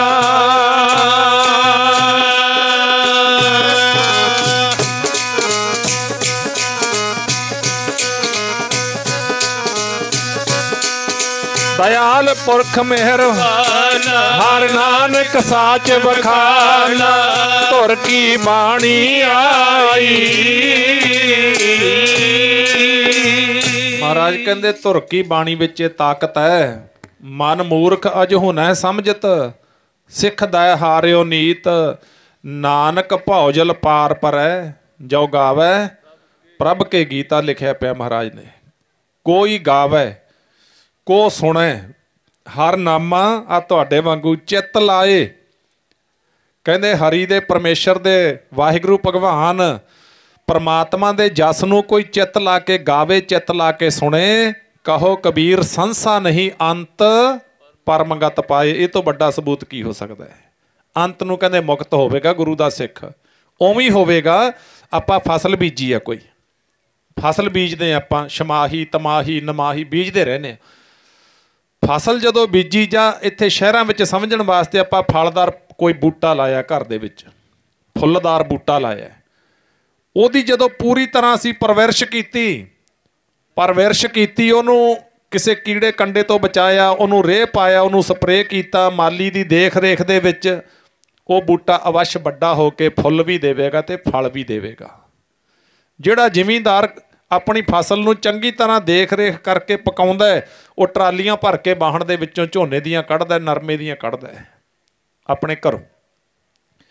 ਤੇ ਇਸੇ ਤਰ੍ਹਾਂ ਜਦੋਂ ਗੁਰੂ ਦਾ ਸਿੱਖ ਗੁਰੂ ਦੀ ਬਾਣੀ ਪੜ੍ਹਦਾ, ਵਿਸ਼ੇ ਵਿਕਾਰਾਂ ਤੋਂ ਬਚਦਾ, ਭੈੜੀਆਂ ਜਿਹੜੀਆਂ ਆਦਤਾਂ ਤੋਂ ਬਚਦਾ ਹੈ, ਤੇ ਫਿਰ ਮਹਾਰਾਜ ਕਹਿੰਦੇ ਮੇਰਾ ਸਿੱਖ ਅੰਤ ਨੂੰ ਪਰਮ ਗਤੀ ਨੂੰ ਪ੍ਰਾਪਤ ਹੁੰਦਾ ਹੈ। ਉਵੇਂ ਹੀ ਹੈ ਸਾਰਾ ਕੁਛ, ਉਵੇਂ ਹੀ ਹੈ। ਜੇ ਆਪਾਂ ਫਸਲ ਦਾ ਧਿਆਨ ਨਾ ਕਰੀਏ, ਉਹ ਨਿਕਲਦਾ ਹੀ ਨਹੀਂ ਕੁਛ ਉਹਦੇ 'ਚੋਂ, ਉਹਨੂੰ ਤਾਂ ਬਿਮਾਰੀਆਂ ਖਾ ਜਾਂਦੀਆਂ ਨੇ ਨਾ। ਐਵੇਂ ਸਾਨੂੰ ਆ ਬਿਮਾਰੀਆਂ ਨੇ ਖਾਧਾ ਹੋਇਆ। ਸੋ ਉੱਥੇ ਫਿਰ ਪਾਤਸ਼ਾਹ ਨੇ ਗੁਰੂ ਗ੍ਰੰਥ ਸਾਹਿਬ ਮਹਾਰਾਜ ਜੀ ਦੇ ਪਾਵਨ ਸਰੂਪ ਅੱਜ ਸੰਪੂਰਨ ਹੋਏ ਨੇ। ਬਾਬਾ ਦੀਪ ਸਿੰਘ ਨੇ, ਭਾਈ ਮਨੀ ਸਿੰਘ ਹੋਰਾਂ ਨੇ ਗੁਰੂ ਜੀ ਦੀ ਹਜ਼ੂਰੀ ਵਿੱਚ ਬੈਠ ਕੇ ਸਰੂਪ ਲਿਖੇ। ਤੇ ਜਦੋਂ ਸੰਪੂਰਨ ਹੋਏ, ਅੱਜ ਅਰਦਾਸ ਹੋਣੀ ਹੈ ਸੰਪੂਰਨਤਾ ਦੀ। ਅਰਦਾਸ ਤੋਂ ਪਹਿਲਾਂ ਕਲਗੀ ਵਾਲੇ ਪਾਤਸ਼ਾਹ ਕਹਿਣ ਲੱਗੇ, ਭਾਈ ਦਇਆ ਸਿੰਘ ਆ ਨਾਮ ਲਿਖ, ਲਿਸਟ 48 ਸਿੰਘਾਂ ਦੇ ਨਾਮ ਲਿਖੇ। ਹੁਕਮਨਾਮਾ ਸਾਹਿਬ ਹੋ ਗਿਆ। ਉਹਦੇ ਤੋਂ ਬਾਅਦ ਕਹਿੰਦੇ ਦਇਆ ਸਿੰਘ ਜਿਹੜੀ ਲਿਸਟ ਤੈਨੂੰ ਦਿੱਤੀ 48 ਸਿੰਘਾਂ ਦੀ, ਇਹਨਾਂ ਦੇ ਨਾਮ ਬੋਲ ਕੇ ਇਹਨਾਂ ਨੂੰ ਆਖੋ ਵੀ 48 ਜਣੇ ਖੜੇ ਹੋ ਜਾਣ। ਉਹਨਾਂ 48 ਸਿੰਘਾਂ ਦੇ ਜਿਨ੍ਹਾਂ ਵਿੱਚੋਂ 2 ਮੁਖੀ ਨਾਮ ਸੀ, ਬਾਬਾ ਭਾਈ ਮਨੀ ਸਿੰਘ ਤੇ ਬਾਬਾ ਦੀਪ ਸਿੰਘ ਜੀਆਂ ਦਾ। 48 ਸਿੰਘਾਂ ਦੇ ਨਾਮ ਜਦੋਂ ਬੋਲੇ, ਉਹ 48 ਉੱਠ ਕੇ ਖੜੇ ਹੋ ਗਏ। ਸੱਚੇ ਪਾਤਸ਼ਾਹ ਹੁਣ ਵੇਖਿਓ ਪੂਰੇ ਕਾ ਕੀ ਆ, ਸਭ ਕੁਛ ਪੂਰਾ। ਪੂਰਾ ਪ੍ਰਭ ਆਰਾਧਿਆ ਪੂਰਾ ਜਾ ਕਾ ਨਾਉ, ਨਾਨਕ ਪੂਰਾ ਪਾਇਆ ਪੂਰੇ ਕੇ ਗੁਣ ਗਾ। ਪੂਰੇ ਦੀ ਖੇਡ ਕੀ ਹੈ ਸਮਝ ਵਿੱਚ ਨਹੀਂ ਆਉਂਦੀ, ਸਮਝ ਤੋਂ ਪਰੇ ਹੈ।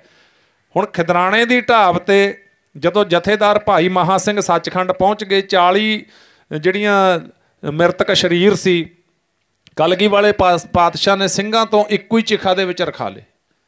ਇੱਕੋ ਹੀ ਚਿਖਾ ਦੇ ਵਿੱਚ ਰਖਾ ਕੇ ਆਪਣੇ ਹੱਥੀਂ ਚਿਖਾ ਨੂੰ ਅੱਗ ਦਿੱਤੀ ਹੈ। ਸ਼ਹੀਦਾਂ ਦਾ ਗੁਰਦੁਆਰਾ ਉੱਥੇ, ਤੇ ਸਾਸਨ ਟੁੱਟੀ ਗੰਢੀ ਗੁਰਦੁਆਰਾ ਸਾਹਿਬ ਹੈ, ਕਿੰਨੇ ਉੱਥੇ ਗੁਰੂ ਘਰ ਨੇ, ਤੰਬੂ ਸਾਹਿਬ ਗੁਰਦੁਆਰਾ ਹੈ, ਮਾਤਾ ਭਾਗ ਕੌਰ ਜੀ ਦਾ ਗੁਰਦੁਆਰਾ, ਦਰਸ਼ਨ ਕਰਿਆ ਕਰੋ। ਕੁਛ ਮਿਲਦਾ ਹੈ ਉੱਥੋਂ, ਕੁਛ ਨਹੀਂ ਬਹੁਤ ਕੁਛ ਮਿਲਦਾ ਹੈ। ਤੇ ਭਾਈ ਉਹ ਫਿਰ ਜਦੋਂ ਅੱਗ ਦੀਆਂ ਲਾਟਾਂ ਅਸਮਾਨ ਨੂੰ ਛੂੰਹਦੀਆਂ ਨੇ, ਕਲਗੀ ਵਾਲੇ ਪਾਤਸ਼ਾਹ ਇਉਂ ਚਿਖਾ ਵੱਲ ਉਂਗਲ ਕਰਕੇ ਪਤਾ ਕੀ ਕਹਿੰਦੇ, ਮੇਰੇ 40 ਮੁਕਤ, ਮੇਰੇ 40 ਮੁਕਤ, ਮੇਰੇ 40 ਮੁਕਤ 3 ਵਾਰੀ ਆਖਿਆ। ਤੇ ਉੱਥੇ ਤਾਂ ਸਰੀਰ ਦੇ ਵਿੱਚ ਸਵਾਸ ਨਹੀਂ ਸੀ। ਮਹਾਰਾਜ ਕਹਿੰਦੇ ਮੇਰੇ 40 ਮੁਕਤ। ਤੇ ਇੱਥੇ ਸਾਧ ਸੰਗਤ ਜਿਉਂਦੇ ਖੜੇ ਨੇ ਸਿੱਖ, ਸਰੀਰ ਕਰਕੇ, ਸਰੀਰਾਂ ਕਰਕੇ 48 ਖੜੇ ਨੇ। ਮਹਾਰਾਜ ਕੀ ਕਿਰਪਾ ਕਰੋਗੇ, ਇਹ 48 ਜਣੇ ਉੱਠ ਕੇ ਖੜੇ ਨੇ ਜਿਹੜੇ ਪਾਤਸ਼ਾਹ ਨੇ 48 ਵੱਲ ਉਂਗਲ ਕੀਤੀ। ਕਹਿੰਦੇ ਮੇਰੇ 48 ਜੀਵਨ ਮੁਕਤ, ਮੇਰੇ 48 ਜੀਵਨ ਮੁਕਤ, ਮੇਰੇ 48 ਜੀਵਨ ਮੁਕਤ। ਆਖੋ ਸਤਨਾਮ ਸ਼੍ਰੀ ਵਾਹਿਗੁਰੂ। ਸਾਡਾ ਭਰੋਸਾ ਬਣਾਉਣ ਵਾਸਤੇ ਕਹਿੰਦੇ ਵੇਖੀਓ ਸਿੱਖਾ, ਗੁਰੂ ਗ੍ਰੰਥ ਸਾਹਿਬ ਨੂੰ ਕਾਗਜ਼ ਨਾ ਮੰਨੀ ਜਾਈ। ਕੱਲਾ ਕੱਲਾ ਗੁਰੂ ਦਾ ਸ਼ਬਦ ਹੈ, ਜਿਹੜਾ ਅੱਖਰ ਹੈ ਨਾ, ਜੋਤ ਹੈ, ਜੋਤ, ਆਤਮਾ, ਰੂਹ, ਗੁਰੂ ਦੀ ਜੋਤ ਹੈ, ਕੱਲਾ ਕੱਲਾ ਅੱਖਰ। ਤੇ ਫਿਰ ਕੀ ਕਿਹਾ, ਕਹਿੰਦੇ ਇਹ ਮੇਰੇ 48 ਜਿਉਂਦੇ ਮੁਕਤ ਨੇ। ਮਹਾਰਾਜ ਇਹ ਕਿਵੇਂ ਮੁਕਤ ਹੋ ਗਏ? ਮਹਾਰਾਜ ਕਹਿੰਦੇ ਇਹਨਾਂ ਨੇ ਇਕਾਗਰ ਚਿੱਤ ਹੋ ਕੇ, ਇੱਕ ਚਿੱਤ ਜੁੜ ਕੇ ਗੁਰੂ ਦੀ ਬਾਣੀ ਅਰਥਾਂ ਸਮੇਤ ਸੁਣੀ ਹੈ। ਕਹਿੰਦੇ ਜਿਹੜੇ ਬਾਣੀ ਨੂੰ ਗਾਉਣ ਵਾਲੇ ਨੇ, ਗੁਰੂ ਦੀ ਬਾਣੀ ਨੂੰ ਸੁਣਨ ਵਾਲੇ ਨੇ, ਕਹਿੰਦੇ ਉਹਨਾਂ ਤੇ ਗੁਰੂ ਦੀ ਕਿਰਪਾ ਹੁੰਦੀ ਆ, ਉਹ ਮੁਕਤ ਹੋ ਜਾਂਦੇ ਨੇ। ਕਹਿੰਦੇ ਇਹ ਮੇਰੇ 48 ਜਿਉਂਦੀ ਮੁਕਤ ਹੋ ਗਏ। ਅਸੀਂ ਜਿਉਂਦਿਆਂ ਨਹੀਂ ਮੁਕਤ ਹੋਣਾ, ਮਰਨ ਮੁਕਤ ਕਿਹਨ ਪਾਈ? ਮਰਨ ਤੋਂ ਬਾਅਦ ਕਿਹਨੇ ਦੇਖੀ ਆ ਮੁਕਤੀ? ਜਿਉਂਦੇ ਬੰਧਨਾਂ ਚੋਂ ਨਿਕਲਣਾ, ਇਉਂ ਨਿਕਲਿਆ ਜਾਂਦਾ ਗੁਰੂ ਦੀ ਹਜ਼ੂਰੀ 'ਚ ਬੈਠ ਕੇ ਨਾ। ਤੇ ਫਿਰ ਮਹਾਰਾਜ ਗੁਰਬਾਣੀ ਦੀ ਐਡੀ ਵੱਡੀ ਕਲਾ ਹੈ, ਕਹਿੰਦੇ ਇਹ ਤਾਂ ਕੁਛ ਵੀ ਨਹੀਂ। ਵੇਖਿਓ ਇਹ ਤਾਂ ਕੁਛ ਵੀ ਨਹੀਂ। ਫਿਰ ਮਹਾਰਾਜ ਹੋਰ ਕੀ ਹੋ ਜਾਂਦਾ ਹੈ, ਦੱਸਿਓ ਕਿਰਪਾ ਕਰਕੇ। ਮਹਾਰਾਜ ਜੀ ਕਹਿੰਦੇ ਨਹੀਂ। ਕਹਿੰਦੇ ਤੁਸੀਂ ਜਪਜੀ ਸਾਹਿਬ ਪੜ੍ਹਦੇ ਹੋ? ਕਹਿੰਦੇ ਹਾਂ ਮਹਾਰਾਜ। ਕਹਿੰਦੇ ਫਿਰ ਵੇਖੋ ਗੁਰੂ ਨਾਨਕ ਦੇਵ ਸਾਹਿਬ ਨੇ ਕੀ ਲਿਖਿਆ, ਗਤ ਕਹੀ ਨਾ ਜਾਵੇ ਜੀ ਜਿਨ੍ਹਾਂ ਨੇ ਮੰਨਿਆ, ਜਿਨ੍ਹਾਂ ਨੇ ਮੰਨਿਆ ਕਹੀ ਨਾ ਜਾਵੇ, ਜਿਨ੍ਹਾਂ ਨੇ ਮੰਨਿਆ, ਜਿਨ੍ਹਾਂ ਨੇ ਮੰਨਿਆ। ਗਤ ਕਹੀ ਨਾ ਜਾਵੇ ਜੀ ਜਿਨ੍ਹਾਂ ਨੇ ਮੰਨਿਆ, ਜਿਨ੍ਹਾਂ ਨੇ ਮੰਨਿਆ ਕਹੀ ਨਾ ਜਾਵੇ ਜੀ ਜਿਨ੍ਹਾਂ ਨੇ ਮੰਨਿਆ, ਜਿਨ੍ਹਾਂ ਨੇ ਮੰਨਿਆ। ਗਤ ਕਹੀ ਨਾ ਜਾਵੇ ਜੀ ਜਿਨ੍ਹਾਂ ਨੇ ਮੰਨਿਆ, ਜਿਨ੍ਹਾਂ ਨੇ ਮੰਨਿਆ ਕਹੀ ਨਾ ਜਾਵੇ ਜੀ ਜਿਨ੍ਹਾਂ ਨੇ ਮੰਨਿਆ, ਜਿਨ੍ਹਾਂ ਨੇ ਮੰਨਿਆ। ਗਤ ਕਹੀ ਨਾ ਜਾਵੇ ਜੀ ਜਿਨ੍ਹਾਂ ਨੇ ਮੰਨਿਆ, ਜਿਨ੍ਹਾਂ ਨੇ ਗਤ ਕਹੀ ਨਾ ਜਾਵੇ ਜੀ ਜਿਨ੍ਹਾਂ ਨੇ ਮੰਨਿਆ, ਜਿਨ੍ਹਾਂ ਨੇ ਮੰਨਿਆ। ਕਹੀ ਨਾ ਜਾਵੇ ਜੀ ਜਿਨ੍ਹਾਂ ਨੇ ਮੰਨਿਆ, ਜਿਨ੍ਹਾਂ ਨੇ ਮੰਨਿਆ ਕਹੀ ਨਾ ਜਾਵੇ ਜੀ ਜਿਨ੍ਹਾਂ ਨੇ ਮੰਨਿਆ, ਜਿਨ੍ਹਾਂ ਨੇ ਮੰਨਿਆ ਕਹੀ ਨਾ ਜਾਵੇ ਜੀ ਜਿਨ੍ਹਾਂ ਨੇ ਮੰਨਿਆ, ਜਿਨ੍ਹਾਂ ਨੇ ਮੰਨਿਆ ਕਹੀ ਨਾ ਜਾਵੇ ਜੀ ਜਿਨ੍ਹਾਂ ਨੇ ਮੰਨਿਆ, ਜਿਨ੍ਹਾਂ ਨੇ ਮੰਨਿਆ। ਮੰਨੇ ਕੀ ਗਤ ਕਹੀ ਨਾ ਜਾਏ, ਜੇ ਕੋ ਕਹੈ ਪਿੱਛੇ ਪਛਤਾਏ। ਕਾਗਦ ਕਲਮ ਨਾ ਲਿਖਣ ਹਾਰ, ਮੰਨੇ ਕਾ ਬਹਿ ਕਰਨ ਵਿਚਾਰ। ਐਸਾ ਨਾਮ ਨਿਰੰਜਨ ਹੋਏ, ਜੇ ਕੋ ਮਨ ਜਾਣੈ ਮਨ ਕੋਏ। ਇਹ ਮੰਨਣ ਵਾਲਿਆਂ ਦੀ ਗੱਤ ਨਹੀਂ ਆਖੀ ਜਾਂਦੀ। ਮਹਾਰਾਜ ਕਹਿੰਦੇ ਕਾਗਦ ਕਲਮ ਬਣਿਆ ਨਹੀਂ ਉਹਨਾਂ ਦੇ ਜੀਵਨ ਨੂੰ ਲਿਖਣ ਵਾਸਤੇ। ਬਾਬਾ ਦੀਪ ਸਿੰਘ ਜੀ ਮਹਾਰਾਜ ਉਹ ਨੇ ਜਿਨ੍ਹਾਂ ਨੇ ਮੰਨਿਆ। ਮੰਨ ਕੇ ਕੀ ਕੀਤਾ? ਸੁਣਿਆ, ਮੰਨਿਆ, ਮਨ ਕੀਤਾ ਭਾਓ। ਮਨ ਦੇ ਵਿੱਚ ਪ੍ਰੇਮ, ਮਨ ਦੇ ਵਿੱਚ ਗੁਰੂ ਦਾ ਡਰ, ਇਹ ਹੋਣਾ ਬਹੁਤ ਜ਼ਰੂਰੀ ਹੈ। ਜੇ ਸਿੱਖ ਦੇ ਅੰਦਰ ਨਾ ਗੁਰੂ ਦਾ ਡਰ ਨਹੀਂ ਹੈਗਾ, ਗੁਰੂ ਦਾ ਪ੍ਰੇਮ ਨਹੀਂ ਹੈਗਾ, ਉਹਦੇ ਇਕੱਲੇ ਕੱਪੜੇ ਨੇ, ਸਿੱਖ ਨਹੀਂ ਹੈਗਾ। ਜਿਵੇਂ ਇੱਕ ਚੰਗਾ ਬੱਚਾ, ਸਿਆਣਾ ਬੱਚਾ ਨਾ, ਉਹ ਆਪਣੇ ਦੋਸਤਾਂ 'ਚ ਮਿੱਤਰਾਂ ਦੇ ਵਿੱਚ ਬੈਠਾ ਹੈ, ਉਹ ਕਿਤੇ ਉਹਨੂੰ ਕੋਈ ਗਲਤ ਸਿੱਖਿਆ ਦਿੰਦੇ ਨੇ ਬੱਚੇ ਨੂੰ, ਸਿਆਣੇ ਬੱਚੇ ਨੂੰ, ਲਾਇਕ ਬੱਚੇ ਨੂੰ। ਉਹ ਕਹਿੰਦੇ ਕੁਛ ਨਹੀਂ ਹੁੰਦਾ, ਤੂੰ ਵੀ ਆ ਸਾਡੇ ਵਾਂਗੂ ਕਰਕੇ ਵੇਖ ਲੈ। ਉਹ ਕਹਿੰਦਾ ਨਾ ਨਾ, ਮੈਨੂੰ ਤਾਂ ਮੇਰਾ ਡੈਡੀ ਮੇਰੀ ਮੰਮਾ ਬਹੁਤ ਮਾਰੇਗਾ। ਉਹਦੇ ਅੰਦਰ ਡਰ ਹੈ ਨਾ, ਉਹਦੇ ਅੰਦਰ ਪਿਆਰ ਹੈ ਮੰਮਾ ਦਾ, ਡੈਡੀ ਦਾ, ਤੇ ਉਹ ਬੁਰੀ ਆਦਤ ਤੋਂ ਬਚ ਗਿਆ। ਗੁਰਸਿੱਖੋ, ਜਿਹੜੇ ਸਿੱਖ ਦੇ ਅੰਦਰ ਗੁਰੂ ਦਾ ਡਰ ਹੈ ਤੇ ਗੁਰੂ ਦਾ ਪਿਆਰ ਹੈ, ਉਹਦੇ ਦੋਨੇ ਲੋਕ ਸਫਲੇ ਹੁੰਦੇ ਨੇ। ਜੇ ਹੁਣ ਖੜਾ ਠੇਕੇ ਤੇ ਵੀ ਇੱਥੇ ਕਿਹੜਾ ਕੋਈ ਦੇਖਦਾ, ਚੱਕਦੇ ਲੈ ਲੈ ਬੋਤਲ, ਲੈ ਲੈ ਆਦੀ ਆ, ਤੇ ਫਿਰ ਉੱਥੇ ਸਾਧ ਸੰਗਤ ਕਬੀਰ ਸਾਚਾ ਸਤਿਗੁਰ ਕਿਆ ਕਰੇ, ਉੱਥੇ ਗੁਰੂ ਕੀ ਕਰੇ। ਸਿੱਖ ਦੇ ਅੰਦਰ ਪਿਆਰ ਤਾਂ ਹੈ ਨਹੀਂ, ਇਕੱਲੇ ਕੱਪੜੇ ਨੇ। ਕੱਪੜਿਆਂ ਦੀ ਸਿੱਖੀ ਥੋੜ੍ਹਾ ਹੁੰਦੀ ਹੈ। ਸਿੱਖੀ ਤਨ ਦੀ ਤੇ ਸਿੱਖੀ ਮਨ ਦੀ, ਦੋਨੇ ਨਿਭਾਉਣੀਆਂ ਪੈਂਦੀਆਂ ਨੇ। ਕੱਲੀ ਇਹ ਨਹੀਂ ਵੀ ਕੱਲੀ ਤਨ ਦੀ ਨਿਭਾ ਦਿਓ, ਵੀ ਬਾਹਰ ਤਾਂ 50 ਚੰਗੀ ਲਾ ਲਓ, ਗਾਤਰਾ ਚੰਗਾ ਪਾ ਲਓ, ਲੋਕ ਕਹਿਣਗੇ ਵਾਹ ਕਿਆ ਸਿੱਖ ਹੈ। ਗੁਰੂ ਦੇ ਦਰ ਤੇ ਨਹੀਂ ਪ੍ਰਵਾਨ ਹੋਣਾ। ਗੁਰੂ ਨੇ ਤਾਂ ਵੇਖਣਾ ਨਾ ਵੀ ਅੰਦਰ ਹੈ ਕਿ ਨਾ ਕੁਛ, ਅੰਦਰੋਂ ਥੋਥਾ ਕੂੜੇਆਰ ਤਾਂ ਨਹੀਂ ਤੁਰਿਆ ਫਿਰਦਾ। ਸੋ ਇਸ ਕਰਕੇ ਪਾਤਸ਼ਾਹ ਨੇ ਫਿਰ ਉੱਥੇ ਇਹ ਵਰ ਦੇ ਕੇ ਕਹਿੰਦੇ ਭਾਈ ਬਾਣੀ ਪੜ੍ਹਿਆ ਕਰੋ। ਗੁਰੂ ਦਾ ਸਿੱਖ ਨੇਮ ਦੇ ਨਾਲ ਸਮਾਂ ਕੱਢ ਕੇ, ਜਿਵੇਂ ਰੋਜ਼ਮਰ੍ਹਾ ਦੇ ਕੰਮਾਂ ਦਾ ਆਪਣਾ ਨੇਮ ਬਣਿਆ ਹੁੰਦਾ ਵੀ ਇਤਨੇ ਵਜੇ ਉੱਠ ਕੇ ਆਪਾਂ ਚਾਹ ਪਾਣੀ ਬਣਾਉਣਾ, ਇਤਨੇ ਵਜੇ ਉੱਠ ਕੇ ਆਪਾਂ ਪ੍ਰਸ਼ਾਦਾ ਪਕਾਉਣਾ, ਪੋਚੇ ਲਾਉਣੇ, ਦੁਕਾਨ ਖੋਲ੍ਹਣੀ, ਦਫ਼ਤਰ ਜਾਣਾ, ਖੇਤ ਜਾਣਾ, ਉਹ ਆਪਣਾ ਟਾਈਮ ਟੇਬਲ ਜਿਹਾ ਹੁੰਦਾ ਬਣਿਆ ਹੋਇਆ।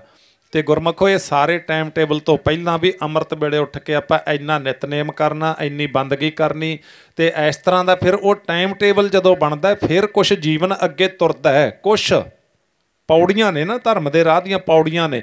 ਇਹ ਤਰਾਹੇ ਪੱਤ ਪਾਵੜੀਆਂ ਚੜ੍ਹਿਆ ਹੋਏ 21, ਉਹ ਪੌੜੀ ਦਰ ਪੌੜੀ ਜਾਂਦਾ ਜਾਵੇ, ਤੁਰਿਆ ਜਾਵੇ। ਸੰਤ ਕਾ ਮਾਰਗ ਧਰਮ ਕੀ ਪੌੜੀ ਕੋ ਵਡਭਾਗੀ ਪਾਏ। ਆਹ ਸਤਸੰਗ ਦੇ ਵਿੱਚ ਬੈਠ ਕੇ ਇਹ ਪੌੜੀਆਂ ਚੜ੍ਹਨ ਲੱਗ ਜਾਂਦਾ ਇਹ। ਤੇ ਫਿਰ ਕਲਗੀ ਵਾਲੇ ਪਾਤਸ਼ਾਹ ਇੱਥੋਂ ਕਿਰਪਾ ਕਰਕੇ, ਬਖਸ਼ਿਸ਼ ਕਰਕੇ ਬਾਬਾ ਦੀਪ ਸਿੰਘ ਨੂੰ ਕਹਿਣ ਲੱਗੇ ਚੰਗਾ ਦੀਪ ਸਿੰਘ, ਫਿਰ ਹੁਣ ਅਸੀਂ ਤਾਂ ਚੱਲੇ ਹਾਂ ਜਗਤ ਜਲੰਦੇ ਦੀ ਸਾਰ ਲੈਂਦੇ ਹਾਂ, ਮਹਾਰਾਸ਼ਟਰ ਦੀ ਧਰਤੀ ਵੱਲ ਚਾਲੇ ਪਾ ਦਿੱਤੇ, ਨੰਦੇੜ ਵੱਲ ਨੂੰ। ਬਾਬਾ ਦੀਪ ਸਿੰਘ ਜੀ ਕਹਿਣ ਲੱਗੇ ਮਹਾਰਾਜ ਮੈਨੂੰ ਨਾਲ ਲੈ ਕੇ ਚੱਲੋ, ਮੇਰਾ ਤੁਹਾਡੇ ਬਿਨਾਂ ਜੀ ਨਹੀਂ ਲੱਗਣਾ, ਮੇਰਾ ਤੁਹਾਡੇ ਬਿਨਾਂ ਚਿੱਤ ਨਹੀਂ ਲੱਗਣਾ, ਮੈਨੂੰ ਨਾਲ ਲੈ ਕੇ ਚੱਲੋ। ਕਲਗੀ ਵਾਲੇ ਪਾਤਸ਼ਾਹ ਕਹਿੰਦੇ ਬਾਬਾ ਜੀ ਤੁਹਾਨੂੰ ਲੈ ਤਾਂ ਚੱਲਾਂਗੇ। ਬੜਾ ਪਿਆਰ ਸੀ ਪਾਤਸ਼ਾਹ ਦਾ ਬਾਬਾ ਦੀਪ ਸਿੰਘ ਨਾਲ, ਨਜ਼ਦੀਕੀਆਂ ਗੁਰਸਿੱਖਾਂ ਵਿੱਚੋਂ ਸੀ।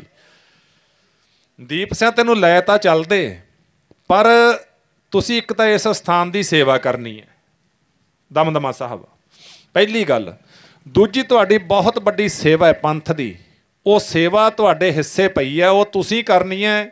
ਤੁਸੀਂ ਇੱਥੇ ਸਾਡਾ ਹੁਕਮ ਮੰਨ ਕੇ ਸੇਵਾ ਨਿਭਾਓ। ਸਤ ਬਚਨ ਮਹਾਰਾਜ ਕਹਿੰਦੇ ਬਾਣੀ ਦਾ ਪ੍ਰਚਾਰ ਕਰੋ, ਸੰਗਤਾਂ ਨੂੰ ਗੁਰੂ ਨਾਲ ਜੋੜੋ। ਸਤ ਬਚਨ ਮਹਾਰਾਜ ਇਉਂ ਕਹਿ ਕੇ ਪਾਤਸ਼ਾਹ ਨੰਦੇੜ ਵੱਲ ਨੂੰ ਚੱਲੇ ਗਏ। ਬਾਬਾ ਦੀਪ ਸਿੰਘ ਨੂੰ ਸਾਬੋ ਕੀ ਤਲਵੰਡੀ, ਹੁਣ ਵੇਖੋ ਸ਼ੌਂਕ ਵੇਖੋ, ਇਹ ਨਹੀਂ ਵੀ ਹੁਣ ਤਾਂ ਗੁਰੂ ਚਲਿਆ ਗਿਆ ਹੁਣ ਤਾਂ ਮੈਂ ਜਥੇਦਾਰ ਹਾਂ, ਨਹੀਂ ਨਹੀਂ, ਨਿਮਰਤਾ ਵੇਖੋ। ਬਾਬਾ ਦੀਪ ਸਿੰਘ ਜੀ ਜਿੱਥੇ ਸਮਾਜਿਕ ਜਿਹੜੀਆਂ ਜਿੱਥੇ ਕੁਰੀਤੀਆਂ ਹੁੰਦੀਆਂ, ਸਮਾਜਿਕ ਜੋ ਵੀ ਕਿਸੇ ਦਾ ਦੁੱਖ ਸੁੱਖ ਹੁੰਦਾ ਉਹਦੇ ਵਿੱਚ ਜਾਣਾ, ਉਹਨਾਂ ਨੂੰ ਸਾਧ ਸੰਗ ਗੁਰੂ ਦੀ ਬਾਣੀ ਨਾਲ ਜੋੜਨਾ। ਤੇ ਆਪ ਬਾਬਾ ਦੀਪ ਸਿੰਘ ਨੇ ਪਾਤਸ਼ਾਹ ਦੇ ਜਾਣ ਤੋਂ ਬਾਅਦ ਆਪਣੇ ਹੱਥੀਂ 4 ਸਰੂਪ ਗੁਰੂ ਗ੍ਰੰਥ ਸਾਹਿਬ ਮਹਾਰਾਜ ਦੇ ਲਿਖੇ। ਕਿੱਡਾ ਸ਼ੌਂਕ ਹੋਣਾ ਹੈ ਬਾਬਾ ਦੀਪ ਸਿੰਘ ਨੂੰ, 4 ਸਰੂਪ ਆਪਣੇ ਹੱਥੀਂ ਲਿਖੇ ਗੁਰੂ ਗ੍ਰੰਥ ਸਾਹਿਬ ਮਹਾਰਾਜ ਜੀਆਂ ਦੇ। ਤੇ ਫਿਰ ਇੱਥੋਂ ਕਲਗੀ ਵਾਲੇ ਪਾਤਸ਼ਾਹ ਉੱਧਰ ਭਾਣਾ ਵਰਤਾ ਜਾਂਦੇ ਨੇ। ਇੱਧਰ ਬਾਅਦ ਵਿੱਚ ਫਿਰ ਕੁੱਲ 65 ਜਥੇ ਸੀ ਉਸ ਵੇਲੇ ਸਿੰਘਾਂ ਦੇ। 65 ਜਥਿਆਂ ਨੂੰ ਫਿਰ ਮਿਸਲਾਂ ਦਾ ਰੂਪ ਦਿੱਤਾ, 12 ਮਿਸਲਾਂ ਬਣੀਆਂ। 12 ਮਿਸਲਾਂ ਦੇ ਵਿੱਚੋਂ ਸ਼ਹੀਦਾਂ ਦੀ ਮਿਸਲ ਦੇ ਜਥੇਦਾਰ ਬਣੇ ਬਾਬਾ ਦੀਪ ਸਿੰਘ। ਬਾਬਾ ਦੀਪ ਸਿੰਘ ਨੂੰ ਸ਼ਹੀਦਾਂ ਦੀ ਮਿਸਲ ਦੇ ਜਥੇਦਾਰ ਬਣਾਇਆ ਗਿਆ। ਇਲਾਕੇ ਦੀ ਕਮਾਨ ਬਾਬਾ ਜੀ ਦੇ ਕੋਲ ਹੈ ਤੇ ਸਾਧ ਸੰਗਤ ਬੜੇ ਤਰੀਕੇ ਦੇ ਨਾਲ ਸੰਗਤ ਨੂੰ ਗਾਈਡ ਕਰ ਰਹੇ ਨੇ ਬਾਬਾ ਦੀਪ ਸਿੰਘ ਜੀ। ਤੇ ਅੱਜ ਜਦੋਂ ਕਥਾ ਵਿਚਾਰਾਂ ਹੋ ਕੇ ਹਟੀਆਂ, ਸ਼ਾਮ ਦਾ ਵੇਲਾ ਸੀ ਤੇ ਉਸ ਵੇਲੇ ਇੱਕ ਸਿੰਘ ਆਇਆ। ਉਹਦੀ ਜਿਹੜੀ ਦਸ਼ਾ ਸੀ ਉਹ ਬੜੀ ਤਰਸਯੋਗ ਸੀ, ਉਹ ਰੋ ਰਿਹਾ ਸੀ। ਜਥੇਦਾਰ ਬਾਬਾ ਦੀਪ ਸਿੰਘ ਜੀ ਕਹਿਣ ਲੱਗੇ, ਸਿੰਘਾ ਕੀ ਗੱਲ ਹੈ, ਸਾਨੂੰ ਸਾਰੀ ਗੱਲ ਸੁਣਾ, ਕਿੱਥੋਂ ਆਇਆ? ਕਹਿੰਦਾ ਜੀ ਮੈਂ ਅੰਮ੍ਰਿਤਸਰ ਸਾਹਿਬ ਤੋਂ ਆਇਆ। ਉੱਥੇ ਪਾਵਨ ਸਰੋਵਰ ਤੇ ਹਰਮੰਦਰ ਸਾਹਿਬ ਦੀ ਬੇਅਦਬੀ ਹੋ ਗਈ ਹੈ। ਅਹਿਮਦ ਸ਼ਾਹ ਅਬਦਾਲੀ ਇਹਨੇ ਬੜਾ ਘੋਰ ਪਾਪ ਕੀਤਾ ਹੈ। ਉੱਥੇ ਕੰਜਰੀਆਂ ਨਚਾ ਰਿਹਾ ਤੇ ਉੱਥੇ ਹੁੱਕਾ ਪੀ ਰਿਹਾ, ਉੱਥੇ ਸ਼ਰਾਬਾਂ ਚਲਾ ਰਿਹਾ, ਇਹਨੇ ਬੜੀ ਬੇਅਦਬੀ ਕੀਤੀ ਹੈ। ਤੇ ਉੱਥੇ ਜਿਵੇਂ ਜਿਵੇਂ ਉਹ ਸਿੰਘ ਦੱਸਦਾ ਗਿਆ, ਬਾਬਾ ਦੀਪ ਸਿੰਘ ਦੇ ਡੌਲੇ ਫਰਕਣ ਲੱਗੇ ਤੇ ਸਾਧ ਸੰਗਤ ਅੱਖਾਂ ਲਾਲ ਸੁਰਖ ਹੋ ਗਈਆਂ। ਉਸੇ ਵੇਲੇ ਤਖਤ ਸਾਹਿਬ ਤੇ ਜਾ ਕੇ ਬਾਬਾ ਦੀਪ ਸਿੰਘ ਨੇ ਅਰਦਾਸ ਕੀਤੀ, ਹਰਮੰਦਰ ਸਾਹਿਬ ਨੂੰ ਮੁੱਖ ਰੱਖ ਕੇ, ਧੰਨ ਗੁਰੂ ਰਾਮਦਾਸ ਸਾਹਿਬ ਮਹਾਰਾਜ ਸੱਚੇ ਪਾਤਸ਼ਾਹ, ਜੇ ਹਰਮੰਦਰ ਸਾਹਿਬ ਆਪ ਜੀ ਦੇ ਪਾਵਨ ਸਥਾਨ ਦੀ ਬੇਅਦਬੀ ਕੀਤੀ ਹੈ ਉਸਨੇ, ਤਾਂ ਫਿਰ ਇਹ ਮੇਰੇ ਸਹਿਣ ਤੋਂ ਬਾਹਰ ਹੈ। ਪਾਤਸ਼ਾਹ ਮੇਰੇ ਸਿਰ ਤੇ ਮਿਹਰ ਦਾ ਹੱਥ ਰੱਖਿਓ, ਉਹ ਪਾਪੀ ਨੂੰ ਮੈਂ ਉਹਦੀ ਇਸ ਹਰਕਤ ਦਾ, ਭੈੜੀ ਹਰਕਤ ਦਾ ਖਾਮਿਆਜਾ ਭੁਗਤਾਉਣਾ ਹੈ। ਤੇ ਪਾਤਸ਼ਾਹ ਮੇਰੇ ਤੇ ਰਹਿਮ ਕਰਿਓ, ਕਿਰਪਾ ਕਰਿਓ, ਆਹ ਸੀਸ ਤੁਹਾਡੀ ਅਮਾਨਤ ਹੈ। ਗੁਰਮੁਖੋ ਆਪਾਂ ਮੱਥਾ ਟੇਕਦੇ ਹਾਂ ਨਾ, ਮੱਥਾ ਟੇਕਿਆ ਤੇ ਆਪਾਂ ਆਪਣੇ ਘਰਾਂ ਨੂੰ ਚਲੇ ਗਏ। ਜਿਹੜੇ ਤੁਹਾਡੇ ਵਰਗੇ ਸਿਆਣੇ ਸੱਜਣ ਨੇ ਕਹਿੰਦੇ ਮੱਥਾ ਟੇਕਣਾ ਸਿੱਖਣਾ ਹੈ ਤਾਂ ਬਾਬਾ ਦੀਪ ਸਿੰਘ ਕੋਲੋਂ ਸਿੱਖੋ। ਆਖੋ ਸਤਨਾਮ ਸ਼੍ਰੀ ਵਾਹਿਗੁਰੂ। ਬਾਬਾ ਦੀਪ ਸਿੰਘ ਨੇ ਟੇਕਿਆ ਸੀ ਸੀਸ ਮੱਥਾ, ਇਉਂ ਮੱਥਾ ਟੇਕੋ, ਕਹਿੰਦੇ ਫਿਰ ਮੁੜ ਕੇ ਚੱਕਣ ਦੀ ਲੋੜ ਨਹੀਂ ਹੈ। ਗੁਰੂ ਰਾਮਦਾਸ ਮਹਾਰਾਜ ਦੇ ਚਰਨਾਂ 'ਚ ਇਉਂ ਲਿਜਾ ਕੇ ਰੱਖਤਾ ਆਰਾਮ ਨਾਲ। ਤੇ ਫਿਰ ਬਾਬਾ ਦੀਪ ਸਿੰਘ ਜੀ ਕਹਿਣ ਲੱਗੇ, ਪਾਤਸ਼ਾਹ ਇਹ ਸੀਸ ਤੁਹਾਡੀ ਅਮਾਨਤ ਹੈ, ਆ ਪਾਵਨ ਸੀਸ ਹਰਮੰਦਰ ਸਾਹਿਬ ਦੀਆਂ ਪ੍ਰਕਰਮਾਂ ਦੇ ਵਿੱਚ ਲੱਗ ਜਾਵੇ, ਇਹ ਸਾਡੀ ਅਰਦਾਸ ਹੈ। ਇਉਂ ਕਰਕੇ ਅਰਦਾਸ ਬਾਬਾ ਦੀਪ ਸਿੰਘ ਜੀ ਕੁਝ ਸਿੰਘਾਂ ਨੂੰ ਸਾਬੋ ਕੀ ਤਲਵੰਡੀ ਤੋਂ ਨਾਲ ਲੈ ਲਿਆ, ਕੁਝ ਇਲਾਕੇ ਦੇ ਪਿੰਡਾਂ ਵਿੱਚੋਂ ਲੈ ਲਿਆ। ਤਾਰਨ ਸਾਹਿਬ ਦੀ ਧਰਤੀ ਤੇ ਪਹੁੰਚ ਗਏ। ਤਾਰਨ ਸਾਹਿਬ ਦੀ ਧਰਤੀ ਤੇ ਪਹੁੰਚਦਿਆਂ ਬਾਬਾ ਜੀ ਦੇ ਨਾਲ 1000 ਸਿੰਘ ਹੋ ਗਏ ਸੀ, ਇਤਿਹਾਸ ਕਹਿੰਦਾ। ਉੱਥੇ ਜਦੋਂ ਇਲਾਕੇ ਦੇ ਸਿੰਘ ਇਕੱਤਰ ਕੀਤੇ, ਉੱਥੇ ਗਿਣਤੀ ਸੀ 5000 ਦੀ। ਜਦੋਂ 5000 ਦੀ ਗਿਣਤੀ ਹੋ ਗਈ ਤਾਂ ਬਾਬਾ ਦੀਪ ਸਿੰਘ ਜੀ ਨੂੰ ਉਹ ਸਿੰਘ ਪੁੱਛਣ ਲੱਗੇ ਤਾਰਨ ਸਾਹਿਬ ਏਰੀਏ ਦੇ, ਕਹਿੰਦੇ ਬਾਬਾ ਜੀ ਕੀ ਗੱਲ ਹੈ, ਕਿਉਂ ਸਿੰਘ ਇਕੱਤਰ ਕੀਤੇ ਨੇ, ਸਾਨੂੰ ਕਾਰਨ ਦੱਸੋ। ਬਾਬਾ ਦੀਪ ਸਿੰਘ ਜੀ ਕਹਿੰਦੇ ਖੰਡੇ ਦੇ ਨਾਲ ਲਕੀਰ ਖਿੱਚਤੀ। ਲਕੀਰ ਜਦੋਂ ਖਿੱਚੀ, ਕਹਿੰਦੇ ਬਾਬਾ ਜੀ ਆਹ ਲਕੀਰ ਕਿਉਂ ਖਿੱਚੀ ਹੈ? ਬਾਬਾ ਜੀ ਨੇ ਪੁੱਛਿਆ, ਕਹਿੰਦੇ ਤੁਸੀਂ ਕੌਣ ਹੋ? ਕਹਿੰਦੇ ਜੀ ਅਸੀਂ ਕਲਗੀ ਵਾਲੇ ਪਾਤਸ਼ਾਹ ਦੇ ਸਿੰਘ ਆ। ਕਹਿੰਦੇ ਬਾਕੀ ਗੱਲ ਬਾਅਦ ਵਿੱਚ ਦੱਸਾਂਗੇ, ਪਹਿਲਾਂ ਸਾਡੀ ਗੱਲ ਸੁਣੋ। ਕਹਿੰਦੇ ਮਹਾਰਾਜ ਦੱਸੋ। ਜਿਹੜੇ ਸਿੰਘ ਨੇ ਕਲਗੀਆਂ ਵਾਲੇ ਦੇ, ਉਹ ਟੱਪ ਜੋ ਲਕੀਰ ਖਾਲਸਾ। ਜਿਹੜੇ ਸਿੰਘ ਨੇ ਕਲਗੀਆਂ ਵਾਲੇ ਦੇ, ਟੱਪ ਜੋ ਲਕੀਰ ਖਾਲਸਾ। ਜਿਹੜੇ ਸਿੰਘ ਨੇ ਕਲਗੀਆਂ ਵਾਲੇ ਦੇ, ਟੱਪ ਜੋ ਲਕੀਰ ਖਾਲਸਾ। ਜਿਹੜੇ ਸਿੰਘ ਨੇ ਕਲਗੀਆਂ ਵਾਲੇ ਦੇ, ਟੱਪ ਜੋ ਲਕੀਰ ਖਾਲਸਾ। ਜਿਹੜੇ ਸਿੰਘ ਨੇ ਕਲਗੀਆਂ ਵਾਲੇ ਨੇ, ਟੱਪ ਜੋ ਲਕੀਰ ਖਾਲਸਾ। ਜਿਹੜੇ ਸਿੰਘ ਨੇ ਕਲਗੀਆਂ ਵਾਲੇ ਨੇ, ਟੱਪ ਜੋ ਲਕੀਰ ਖਾਲਸਾ।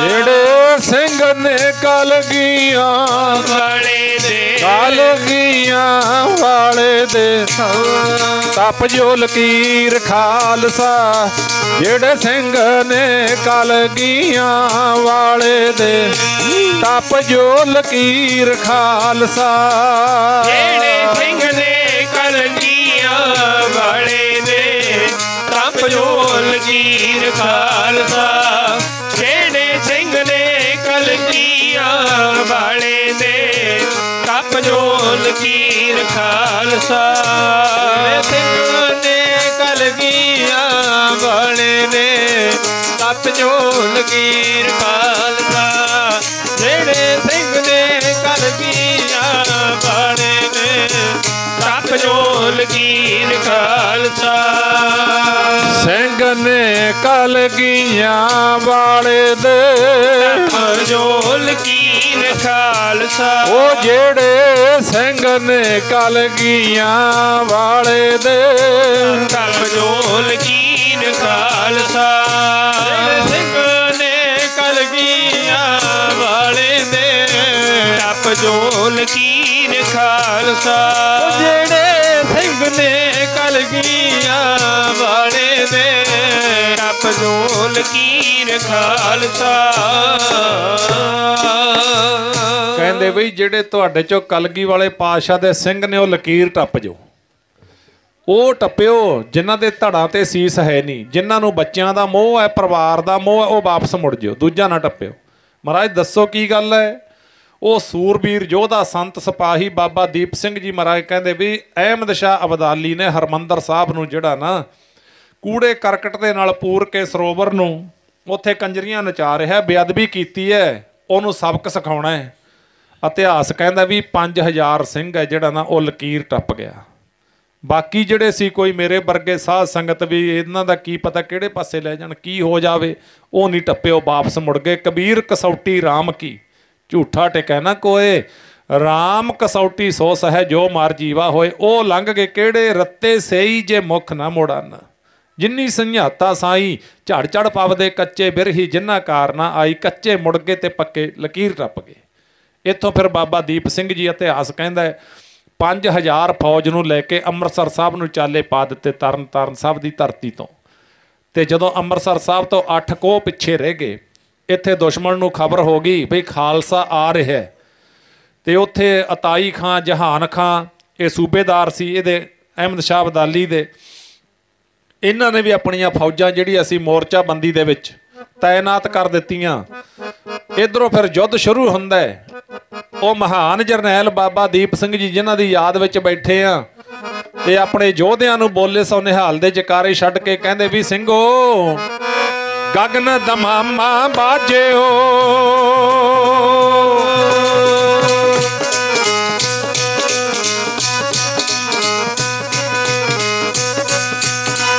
ਗਗਨ ਦਮਾਮਾ ਬਾਜਿਓ ਪਾਰਿਓ ਨਿਸ਼ਾਨੇ ਕਾਓ, ਖੇਤ ਜੋ ਮਾਂਡਿਓ ਸੂਰਮਾ।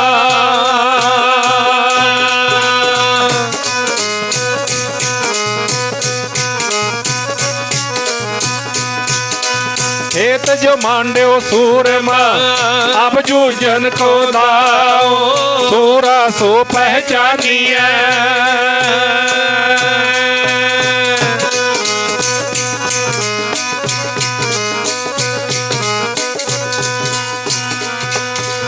सूरा सो पहचानिए जो लड़े दीन के हेत, पुरजा पुरजा कट मरे।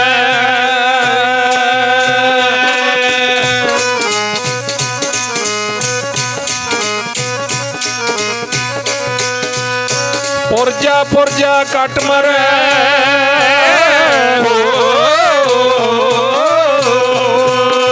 पुरजा पुरजा कट मरे, कबू न छाड़े खेत, सूरा सो पहचानिए। इतिहास कहंदा है, कहंदे पहले हल्ले दे विच ਸਿੰਘਾਂ ने ना ਜਿਹੜੇ ਉਹ ਸੀ ਅਤਾਈ ਖਾਂ ਜਹਾਨ ਖਾਂ ਇਹਨਾਂ ਦੇ ਜਿੰਨੀ ਫੌਜ ਸੀ ਉਹਨੂੰ ਭਜਾਤਾ ਸੀ। ਐਡਾ ਵੱਡਾ ਅਟੈਕ ਕੀਤਾ, ਸਿੰਘਾਂ ਦੇ ਅੰਦਰ ਰੋਹ ਸੀ, ਸਿੰਘਾਂ ਦੇ ਅੰਦਰ ਗੁੱਸਾ ਸੀ ਤੇ ਇਹਨਾਂ ਨੇ ਉਹਨਾਂ ਨੂੰ ਅੱਗੇ ਲਾ ਲਿਆ ਤੇ ਉਹ ਮੈਦਾਨ ਛੱਡ ਕੇ ਭੱਜ ਗਏ। ਅੱਗੇ ਸੀ ਜਹਾਨ ਖਾਂ ਖੜਾ, ਤੇ ਜਹਾਨ ਖਾਂ ਨੇ ਉਹਨਾਂ ਆਪਣੇ ਫੌਜੀਆਂ ਨੂੰ ਰੋਕ ਕੇ ਪੁੱਛਿਆ ਤੇ ਗੁੱਸੇ ਨਾਲ ਕਹਿੰਦਾ ਮੈਂ ਤੁਹਾਨੂੰ ਤਨਖਾਹਾਂ ਦਿੰਦਾ, ਕੋਈ ਗੱਲ ਨਹੀਂ। ਇਹ ਮੁੱਠੀ ਭਰ ਲੋਕ ਨੇ ਦੁਬਾਰਾ ਮੋੜ ਕੇ ਲਿਆਇਆ ਤੇ ਫਿਰ ਜੰਗ ਸ਼ੁਰੂ ਹੋਇਆ। ਤੇ ਉਹਦੇ 'ਚ ਕਹਿੰਦੇ ਇਹ ਜਿਹੜਾ ਸੀ ਨਾ ਆਪਣਾ ਅਹਿਮਦ ਸ਼ਾਹ ਅਬਦਾਲੀ ਦੀ ਫੌਜ, ਇਹ ਸਿੰਘਾਂ ਤੇ ਭਾਰੂ ਪੈ ਗਈ। ਜਦੋਂ ਸਿੰਘਾਂ ਤੇ ਭਾਰੂ ਪਈ, ਬਾਬਾ ਦੀਪ ਸਿੰਘ ਜਰਨੈਲ, ਪਤਾ ਲੱਗਿਆ ਬਾਬਾ ਜੀਆਂ ਨੂੰ ਵੀ ਹਾਂ ਸਿੰਘਾਂ ਦੇ ਉੱਪਰ ਭਾਰੂ ਪੈ ਗਈ ਆ ਫੌਜ, ਤੇ ਬਾਬਾ ਜੀ ਨੇ ਖੁਦ ਕਮਾਨ ਸੰਭਾਲੀ। ਖੁਦ ਕਮਾਨ ਸੰਭਾਲ ਕੇ ਜਕਾਰੇ ਤੇ ਜਕਾਰਾ ਛੱਡਿਆ ਤੇ ਸਿੰਘਾਂ ਨੂੰ ਹੱਲਾਸ਼ੇਰੀ ਦੇ ਕੇ ਬਾਬਾ ਜੀ ਨੇ ਐਸਾ ਅਟੈਕ ਕੀਤਾ, ਫਿਰ ਦੁਸ਼ਮਣਾਂ ਨੂੰ ਅੱਗੇ ਲਾ ਲਿਆ। ਤੇ ਉੱਥੇ ਇਤਿਹਾਸ ਕਹਿੰਦਾ ਫਿਰ ਦੋ ਜਰਨੈਲਾਂ ਦੀ ਆਹਮਣੇ ਸਾਹਮਣੇ ਲੜਾਈ ਹੋਈ, ਬਾਬਾ ਦੀਪ ਸਿੰਘ ਜੀ ਤੇ ਅਤਾਈ ਖਾਂ ਜਰਨੈਲ ਦੀ। ਜਦੋਂ ਆਹਮਣੇ ਸਾਹਮਣੇ ਲੜਾਈ ਹੋਈ ਉਹਦੇ ਵਿੱਚ ਸਾਂਝਾ ਵਾਰ ਹੋ ਗਿਆ।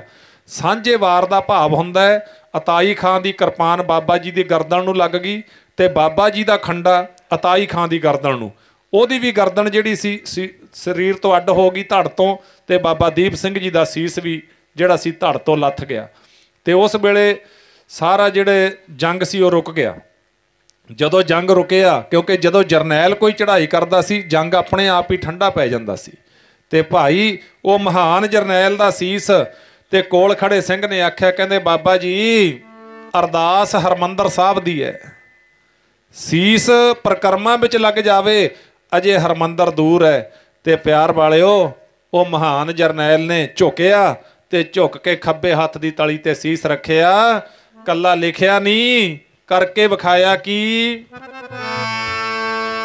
ਸਿਰ ਰੱਖ ਕੇ ਤਲੀ ਤੇ ਆ ਜਾ, ਸਿਰ ਰੱਖ ਕੇ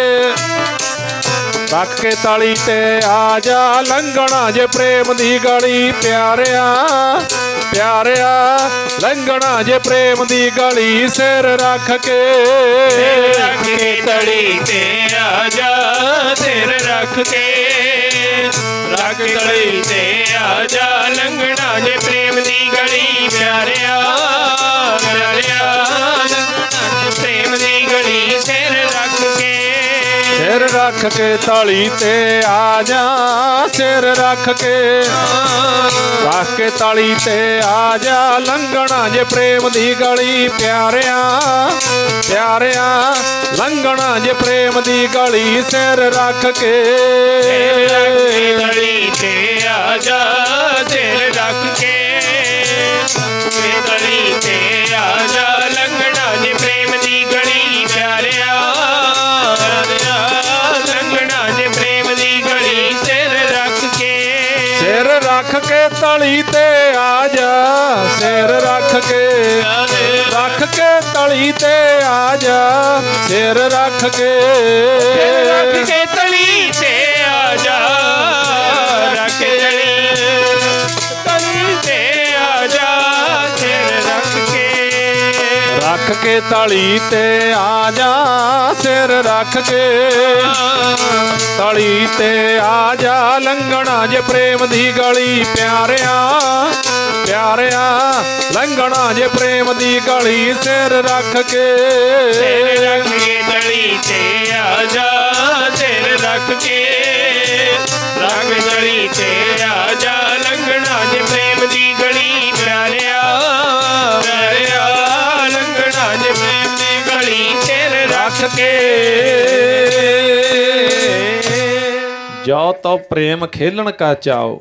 ਵੇਖੋ ਗੁਰੂ ਦੇ ਦਰ ਦੀਆਂ ਸ਼ਰਤਾਂ ਵੇਖੋ। ਆਪਾਂ ਤਾਂ ਕਹਿ ਲੈਂਦੇ ਹਾਂ ਵੀ ਮੈਂ ਗੁਰੂ ਵਾਲਾ ਬਣ ਗਿਆ, ਪਰ ਮਹਾਰਾਜ ਜੀ ਤਾਂ ਕਹਿੰਦੇ ਜੇ ਮੇਰੇ ਨਾਲ ਪ੍ਰੇਮ ਦੀਆਂ ਪੀਂਘਾਂ ਝੋਟਣੀਆਂ ਨੇ ਨਾ, ਪਹਿਲਾਂ ਮਰਨ ਕਬੂਲ, ਜੀਵਨ ਕੀ ਛੱਡ ਆਸ, ਹੋ ਸਭਨਾ ਕੀ ਰੇਣੁਕਾ, ਤਾਂ ਆਓ ਹਮਾਰੇ ਪਾਸ। ਵੇਖੋ ਕਿੱਡੀ ਵੱਡੀ ਸ਼ਰਤ ਹੈ ਮਹਾਰਾਜ ਦੇ ਘਰ ਦੀ।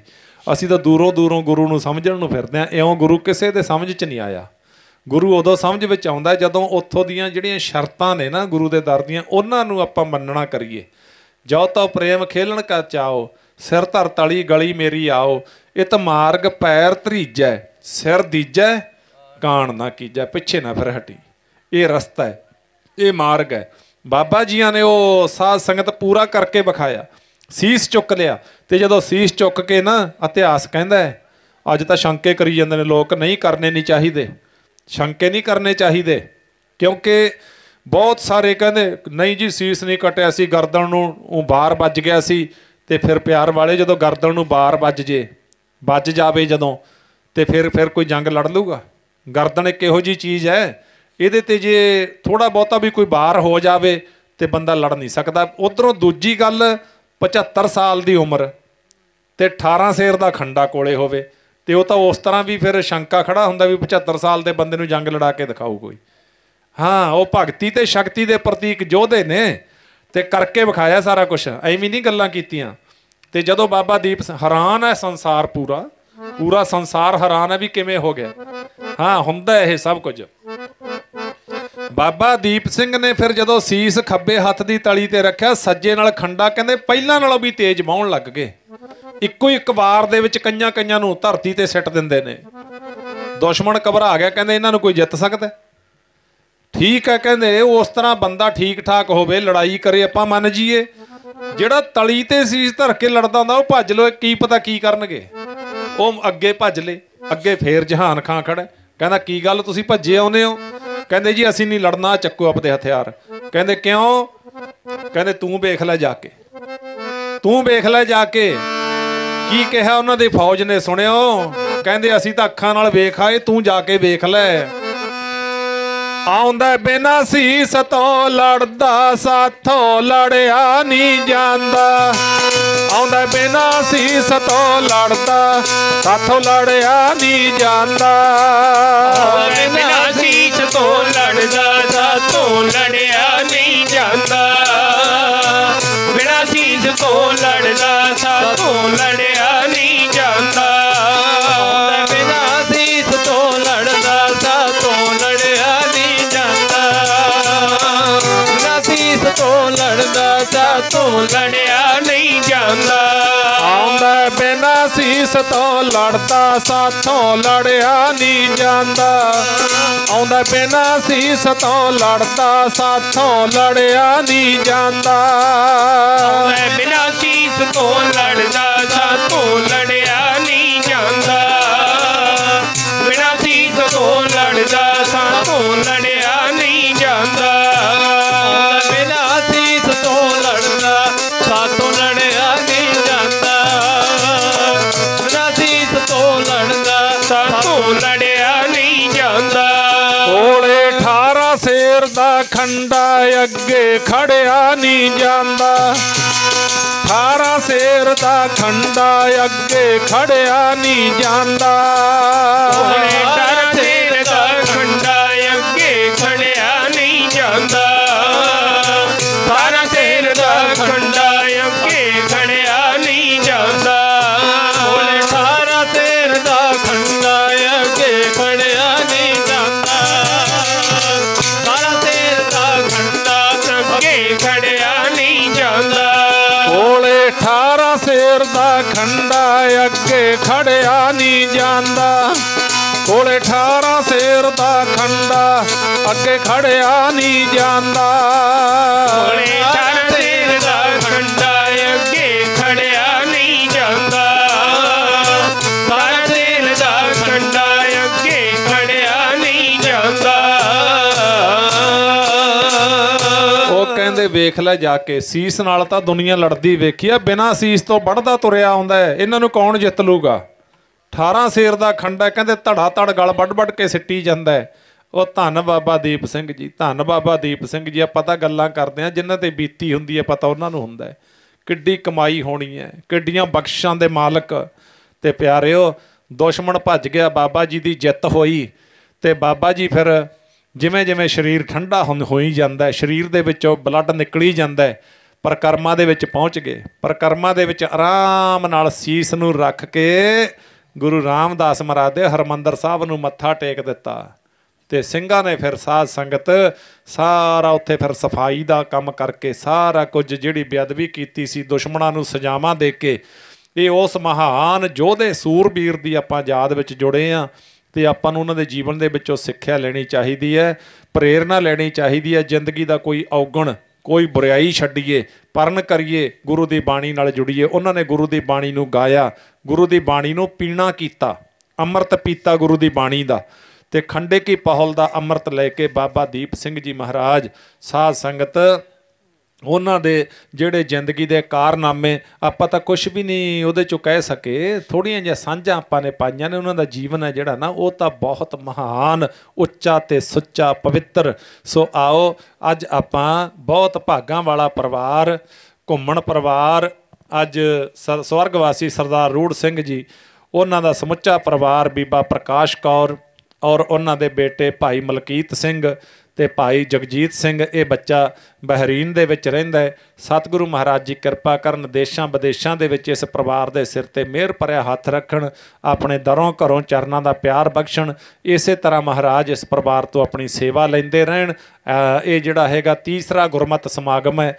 3 ਸਾਲ ਹੋ ਗਏ। ਬੀਬਾ ਜੀ ਕਹਿੰਦੇ ਬਹੁਤ ਪਿਆਰ, ਬੀਬੀਆਂ ਮੈਂ ਵੇਖਿਆ ਬਾਬਾ ਜੀ ਜਦੋਂ ਸ਼ਲੋਕ ਪੜ੍ਹਦੇ ਸੀ ਤਾਂ ਨਾਲ ਬੋਲ ਕੇ ਬਾਣੀ ਨੂੰ ਗਾ ਰਹੀਆਂ ਸੀ। ਬੜਾ ਆਨੰਦ ਹੁੰਦਾ, ਬੜਾ ਪਿਆਰ ਹੁੰਦਾ, ਬਹੁਤ ਭੁੱਖ ਹੈ ਇਹਨਾਂ ਦੇ ਅੰਦਰ ਗੁਰੂ ਦੇ ਪਿਆਰ ਪ੍ਰਤੀ। ਸਤਿਗੁਰੂ ਜੀ ਇਸੇ ਤਰ੍ਹਾਂ ਬਣਾ ਕੇ ਰੱਖਣ। ਸੋ ਮੈਨੂੰ ਇੱਥੇ ਆਉਣ ਵਾਸਤੇ ਇਹਨਾਂ ਦੇ ਰਿਸ਼ਤੇਦਾਰ ਵੀ ਨੇ, ਰੂਪਾਂ ਵਾਲੀ ਪਿੰਡ ਤੋਂ ਭਾਈ ਗੁਰਦਿਆਲ ਸਿੰਘ ਹੋਰੀ, ਸਾਰਾ ਪਰਿਵਾਰ ਆ ਕੇ ਬੈਠਾ ਹੈ। ਸੋ ਆਪ ਜੀ ਬਹੁਤ ਸਾਰੇ ਇੱਥੋਂ ਸ਼ਹਿਰ ਨਿਵਾਸੀ ਸੰਗਤਾਂ, ਰਿਸ਼ਤੇਦਾਰ, ਸਕੇ